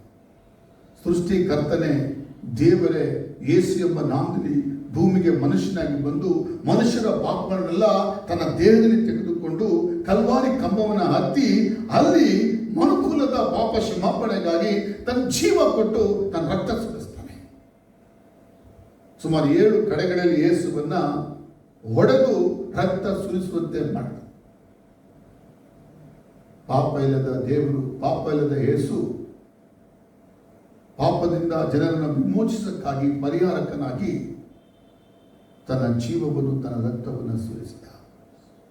ಯೇಸುವಲ್ಲಿ ಪಾಪ ಇಲ್ಲ, ಪರಿಶುದ್ಧವಾದ ರಕ್ತ ಸುರಿಸಿದ. ಧರ್ಮಶಾಸ್ತ್ರ ಹೇಳೋ ಪ್ರಕಾರವಾಗಿ ಪಾಪಗಳು ಪರಿಹಾರ ಆಗಬೇಕಾದರೆ ರಕ್ತವೂ ಬೇಕು. ಆದರೆ ಪ್ರಾಣಿಯ ರಕ್ತ ಅಲ್ಲ, ಮನುಷ್ಯನ ಪಾಪಕ್ಕಾಗಿ ಮನುಷ್ಯನ ರಕ್ತವೇ ಬೇಕು. ಅದಕ್ಕಾಗಿ ದೇವರು ಮನುಷ್ಯನಾಗಿ ಬಂದು ಮನುಕುಲದ ಪಾಪ ಪರಿಹಾರಕ್ಕಾಗಿ ತನ್ನ ರಕ್ತ, ಪರಿಶುದ್ಧ ರಕ್ತ ಸುರಿಸಿ ಮನುಷ್ಯರನ್ನು ರಕ್ಷಿಸಿದ್ದಾನೆ. ಈ ಸುವಾರ್ತೆ, ರಾಜ್ಯದ ಸಂದೇಶ ಜಗತ್ತಿನ ಎಲ್ಲ ಕಡೆಗೆ ಹೋಗಬೇಕು. ಅದಕ್ಕೆ ಸಭೆಗಳು ಎದ್ದು ಭೂಮಿಯ ಎಲ್ಲ ಕಡೆಗಳಲ್ಲಿ ಜನರನ್ನು ಹುಡ್ಕೊಂಡೋಗಿ ಈ ರಾಜ್ಯದ ಸುವಾರ್ತೆಯನ್ನು ಸಾರ್ತಾ ಇದ್ದಾರೆ. ಯಾಕೆ ಅಂತ ಹೇಳಿದ್ರೆ, ಯಾವ್ಯಾವ ಹಕ್ಕಿಗಳು ಬಂದು ರಾಜ್ಯಕ್ಕೆ ಬಂದು ಸೇರಬೇಕು, ಅವರೆಲ್ಲ ಬಂದು ಸೇರಕ್ಕಾಗಿ. ಅಂದ್ರೆ ಈ ಕಾಲಘಟ್ಟ ಯಾರಿಗೆ ಅಂದ್ರೆ ಯಹೂದ್ಯರಿಗೆ ಅಂತಲ್ಲ, ಇದು ಬಹುಪಾಲು ಅನ್ಯ ಜನರಿಗೆ, ಪಾಪಿಗಳಿಗೆ, ಎಲ್ಲ ರೀತಿಯಲ್ಲಿ ದೇವರ ಅರಿಯದ ಜನಗಳಿಗೆ ಈ ದೇವರಾಜ್ಯಕ್ಕೆ ಬರಲಿಕ್ಕೆ ಒಂದು ಒಳ್ಳೆ ಅವಕಾಶ ಕೊಡಲ್ಪಟ್ಟಿದೆ. ಇದನ್ನು ಯಾಕೆ ನೀವು ಉಪಯೋಗಿಸಿಕೊಳ್ಳಬಹುದು? ಈ ಸಂದೇಶವನ್ನು ಯೂಟ್ಯೂಬಲ್ಲಿ ವಾಚ್ ಮಾಡ್ತಕ್ಕಂಥ ಪ್ರತಿಯೊಬ್ಬೊಬ್ಬರು ಕೂಡ ಯಾಕೆ ಈ ಸಂದೇಶವನ್ನು ಕೇಳಿ ನೀವು ಯೇಸುವನ್ನು ಸ್ವೀಕಾರ ಮಾಡಬಾರ್ದು? ಅವರು ಮಾತ್ರ ದೇವರು, ಅವರು ಮಾತ್ರ ಸೃಷ್ಟಿಕರ್ತ, ಅವರು ಮಾತ್ರ ರಕ್ಷಕ. ನಿಮಗಾಗಿ ಜೀವ ಕೊಟ್ಟು ತನ್ನ ರಕ್ತ ಸುರಿಸಿ ನಿಮ್ಮನ್ನು ಸಂಪಾದಿಸಿಕೊಂಡಂಥ ದೇವರು. ಯಾಕೆ ಯೇಸು ಕ್ರಿಸ್ತನನ್ನು ನೀವು ಅಂಗೀಕಾರ ಮಾಡಬಾರ್ದು? ಯೇಸುವನ್ನು ಅಂಗೀಕಾರ ಮಾಡಿಕೊಳ್ಳಕ್ಕೆ ಒಂದು ಒಳ್ಳೆ ಅವಕಾಶ ಇದೆ. ನೀವು ಯೇಸುವನ್ನು ಅಂಗೀಕಾರ ಮಾಡಿಕೊಂಡ್ರೆ ದೇವರಾಗಿ, ಕರ್ತನಾಗಿ, ರಕ್ಷಕನಾಗಿ ನಿಮ್ಮ ಪಾಪಗಳನ್ನು ಆತನು ಕ್ಷಮಿಸಿದ್ದು ನೀವು ನಂಬಿದರೆ, ಆತನ ಬಳಿ ನಿಮ್ಮ ಪಾಪನ ಒಪ್ಪಿಕೊಂಡು ನೀವು ಅರಿಕೆ ಮಾಡಿಕೊಂಡ್ರೆ ಆತ ನಿಮ್ಮನ್ನು ಕ್ಷಮಿಸ್ತಾನೆ, ತನ್ನ ರಾಜ್ಯ ನಿಮ್ಮಲ್ಲಿ ಸ್ಥಾಪಿಸ್ತಾನೆ. ಯೇಸು ಕ್ರಿಸ್ತನು ಜಾತಿ ಸ್ಥಾಪನೆ ಮಾಡೋಕ್ಕೆ ಬರಲಿಲ್ಲ, ಧರ್ಮ ಸ್ಥಾಪನೆ ಮಾಡೋಕ್ಕೆ ಬರಲಿಲ್ಲ. ಯೇಸು ಕ್ರಿಸ್ತನು ಬಂದಿದ್ದು ನಿಮ್ಮ ಒಬ್ಬೊಬ್ಬರ ಒಳಕ್ಕೆ ತನ್ನ ರಾಜ್ಯವನ್ನು ಸ್ಥಾಪಿಸಿ ನಿಮಗೆ ನಿರಂತರ ಜೀವನ ಕೊಡಕ್ಕಾಗಿ. ಆ ಜೀವ ಕ್ರಿಸ್ತನಿಂದ ಮಾತ್ರ ಸಿಗುತ್ತೆ, ಆ ರಾಜ್ಯ ಕ್ರಿಸ್ತನ ಮಾತ್ರ ಸಿಗುತ್ತೆ, ಬೇರೆ ಯಾರು ಕೊಡಕ್ಕಾಗಲ್ಲ. ಆಕಾಶದ ಕೆಳಗೆ, ಭೂಮಿ ಮೇಲೆ ಯೇಸು ಎಂಬ ನಾಮ ಅಲ್ಲದೆ ಇನ್ನೊಂದು ನಾಮದಲ್ಲಿ ಮನುಕುಲಕ್ಕೆ ಬಿಡುಗಡೆ ಸಿಗೋದಿಲ್ಲ. ಪ್ರಿಯ ದೇವರ ಮಕ್ಕಳೇ, ಈ ರಾಜ್ಯವನ್ನು ನಿಮ್ಮದಾಗಿಸಿಕೊಳ್ಳ್ರಿ. ಈ ಸಾಮ್ಯ ತುಂಬ ಅದ್ಭುತವಾಗಿ ವಿವರಿಸಲ್ಪಟ್ಟಿದೆ. ದೇವರ ರಾಜ್ಯವನ್ನು ಯಾರಿಂದಲೂ, ಎಂಥ ಪಿಶಾಚಿಂದಲೂ ಇದನ್ನು ಕುಗ್ಗಿಸಲು, ಅಡಗಿಸಲು ಸಾಧ್ಯ ಇಲ್ಲ. 2000 ವರ್ಷದಿಂದ ಈ ದೇವರ ರಾಜ್ಯ ಬೆಳೆದು ಬರ್ತಾನೆ ಇದೆ. ದೇವರ ರಾಜ್ಯ ದೇವರ ಮಕ್ಕಳಲ್ಲಿ ಬಂದು ಅನೇಕರು ಪರಲೋಕಕ್ಕೆ ಪ್ರಯಾಣ ಮಾಡಿದ್ದಾರೆ. ನೀವು ಕೂಡ ಈ ಕಾಲಘಟ್ಟಗಳಲ್ಲಿ ದೇವರ ರಾಜ್ಯಕ್ಕೆ ಬಂದು ಪರಲೋಕ ಪ್ರಯಾಣ ಮಾಡೋಕ್ಕೆ ಅರ್ಪಿಸಿರಿ. ನಿಮಗಾಗಿ ನಾನು ಪ್ರಾರ್ಥಿಸ್ತೇನೆ. ಒಂದ್ಸತಿ ಕೂಡ ಸಾಮ್ಯ ನೆನೆಸ್ಕೊಳ್ರಿ. ಸಾಸಿವೆ ಕಾಳು ಚಿಕ್ಕದಾಗಿರುವಂಥದ್ದು ಬೀಜ, ಆದರೆ ದೊಡ್ಡ ಮರವಾಗಿ ಬೆಳೆದು ಅದರಲ್ಲಿ ಪಕ್ಷಿಗಳೆಲ್ಲ ಬಂದು ಕುಳಿತು ಅಲ್ಲಿ ಅವುಗಳು ವಿಶ್ರಾಂತಿನ ಪಡೀತವೆ. ಹಾಗೆ ಒಂದು ಮಧ್ಯಾಹ್ನದ ಸಮಯದಲ್ಲಿ ಈ ವಾಕ್ಯಗಳನ್ನು ಕೇಳ್ತಕ್ಕಂಥ ನೀವು, ಅಥವಾ ನಿಮಗೆ ಯಾವ ಸಮಯವೂ ಗಮನಿಸಿ, ಹೇಗಾದರೂ ಯೇಸುವನ್ನು ಸ್ವೀಕಾರ ಮಾಡಿ ರಕ್ಷಣೆಗೆ ಬನ್ನಿ, ದೇವರ ರಾಜ್ಯಕ್ಕೆ ಬನ್ನಿ. ಪರಿಶುದ್ಧ ನಮ್ಮ ತಂದೆಯಾದ ದೇವರೇ, ಯೇಸು ಕ್ರಿಸ್ತನ ನಾಮದಲ್ಲಿ ದೇವರಾತ್ಮನ ಸಹಾಯದಿಂದ ನಿಮ್ಮ ಸಾನ್ನಿಧ್ಯಕ್ಕೆ ಬಂದು ನಾನು ಪ್ರಾರ್ಥಿಸ್ತೇನೆ. ಅಪ್ಪ, ನಿನ್ನ ಮಾತುಗಳನ್ನು ಕೇಳಿದಂಥ ಸಭಿಕರುಗಳಿರ್ಬೋದು, ಅಥವಾ ಯೂಟ್ಯೂಬಲ್ಲಿ ವಾಚ್ ಮಾಡುವಂಥ ನಿನ್ನ ಕೈಗೆ ಉಂಟಾದ ನಿನ್ನ ಮಕ್ಕಳಾಗಿರ್ಬೋದು, ಪ್ರತಿಯೊಬ್ಬರು ಈ ವಾಕ್ಯಕ್ಕೆ ಬೆಲೆ ಕೊಡಲಿ, ನಿಮ್ಮನ್ನು ನಂಬಲಿ, ನಿಮ್ಮನ್ನು ದೇವರಾಗಿ, ಸೃಷ್ಟಿಕರ್ತನಾಗಿ, ರಕ್ಷಕನಾಗಿ ಸ್ವೀಕಾರ ಮಾಡಿ. ನಿಮಗಾಗಿ ಜೀವ ಕೊಟ್ಟಿದ್ದು, ಇವ್ರಿಗಾಗಿ ಜೀವ ಕೊಟ್ಟಿದ್ದು, ಇವ್ರಿಗಾಗಿ ರಕ್ತ ಸುರಿಸಿದ್ದು ಇವ್ರಿಗೆ ಗೊತ್ತಾಗಲಿ. ನಿನ್ನ ನಾಮದಲ್ಲಿ ಮಾತ್ರ ಇವರಿಗೆ ಪಾಪ ಕ್ಷಮಾಪಣೆ ಗೊತ್ತಾಗಲಿ. ಹೇಗಾದರೂ ಇವರು ರಕ್ಷಣೆಗೆ ಬಂದು ನಿಮ್ಮ ರಾಜ್ಯಕ್ಕೆ ಬಂದು ನಿತ್ಯ ಕಾಲ ಬಾಳಲಿ. ಸ್ವಲ್ಪ ದಿವಸ ಇದ್ದು ನಾಶವಾಗುವ ಈ ಜೀವನಕ್ಕೆ ಇವರು ಮುಖ್ಯತ್ವ ಕೊಡದೆ, ಈ ಜೀವನದಲ್ಲಿ ನಿನಗೆ ಮುಖ್ಯತ್ವ ಕೊಟ್ಟು ನಿರಂತರ ಜೀವನಕ್ಕೆ ಬರಲಿ ಎಂದು ನಾನು ಪ್ರಾರ್ಥಿಸ್ತೇನೆ. ಯಾರ್ಯಾರೇ ನಿಮ್ಮ ನಂಬ್ತಾರೋ, ನಿಮ್ಮ ಬಳಿ ಕ್ಷಮಾಪಣೆ ಕೇಳ್ತಾರೋ, ಪಾಪ ಕ್ಷಮಾಪಣೆ ಪಡೀತಾರೋ, ರಕ್ಷಿಸಲ್ಪಡುತ್ತಾರೋ, ನಿಮ್ಮ ರಾಜ್ಯಕ್ಕೆ ಬರ್ತಾರೋ, ಅವ್ರ ಮೇಲೆಲ್ಲ ನಿಮ್ಮ ಆಶೀರ್ವಾದ ಇಳಿದು ಬರಲಿ. ಅಂಥವ್ರು ಯಾರ್ಯಾರಿದ್ದಾರೋ ಅವ್ರ ಮೇಲೆಲ್ಲ ನಿನ್ನ ಕೃಪೆ ಇಳಿದು ಬರಲಿ. ಬಲವಾದ ಕಾರ್ಯಗಳು ಮಾಡಿ ಪವಿತ್ರಾತ್ಮರ ಬಲವಾದ ಕಾರ್ಯ ನಡೆಯಿರಿ. ಎಸಪ್ಪ, ನೀನೆಲ್ಲರನ್ನು ಪ್ರೀತಿಸುವ ದೇವರು, ಎಲ್ಲರನ್ನು ರಕ್ಷಿಸು ಎಂದು ಪ್ರಾರ್ಥಿಸುತ್ತೇನೆ. ಅದ್ಭುತಗಳು, ಪವಾಡಗಳು, ಮಹತ್ಕಾರ್ಯಗಳು ಒಬ್ಬೊಬ್ಬರ ಜೀವಿತದಲ್ಲಿ ಮಾಡು. ಕಣ್ಣುಗಳು ತೆರೆಯಲ್ಪಡಲಿ, ಕಿವಿಗಳು ಕೇಳಲಿ, ಬಾಯಿಗಳು ಮಾತಾಡಲಿ. ಯೇಸು ಕ್ರಿಸ್ತನ ನಾಮದಲ್ಲಿ ಎಲ್ಲ ಸಕಲ ವಿಧವಾದ ರೋಗಗಳು ಗುಣ ಆಗಲಿ, ವ್ಯಾಧಿಗಳು ಗುಣ ಆಗಲಿ, ಕಾಯಿಲೆಗಳು ಗುಣ ಆಗಲಿ. ಯಾರು ಒಳಕಾಲು ಪಿಶಾಚಿಗಳಿದ್ರೆ ಯೇಸುವಿನ ನಾಮದಲ್ಲಿ ಅವರನ್ನು ಬಿಟ್ಟು ಹೊರ ಹೋಗಲಿ. ದೇವರ ಗುರುತುಗಳು ಅವರಿಗೆ ಗೊತ್ತಾಗಲಿ. ಈ ದೇವರ ಗುರುತುಗಳು ಅವರಲ್ಲಿ ಬರಲಿ. ಏಸಪ್ಪ, ನಿನ್ನ ರಾಜ್ಯವನ್ನು ಸ್ಥಾಪಿಸು, ಶತ್ರುವಿನ ರಾಜ್ಯಗಳನ್ನು ನಾಶ ಮಾಡಿ ಈ ಜನ ರಕ್ಷಿಸಿ ಪ್ರಾರ್ಥಿಸುತ್ತೇನೆ. ಏಸು ನಾಮದಲ್ಲಿ ಬೇಡಿಕೊಳ್ತೇನೆ ತಂದೆ. ಪ್ರತಿಯೊಬ್ಬರಿಗೂ ವಂದನೆ. God bless you.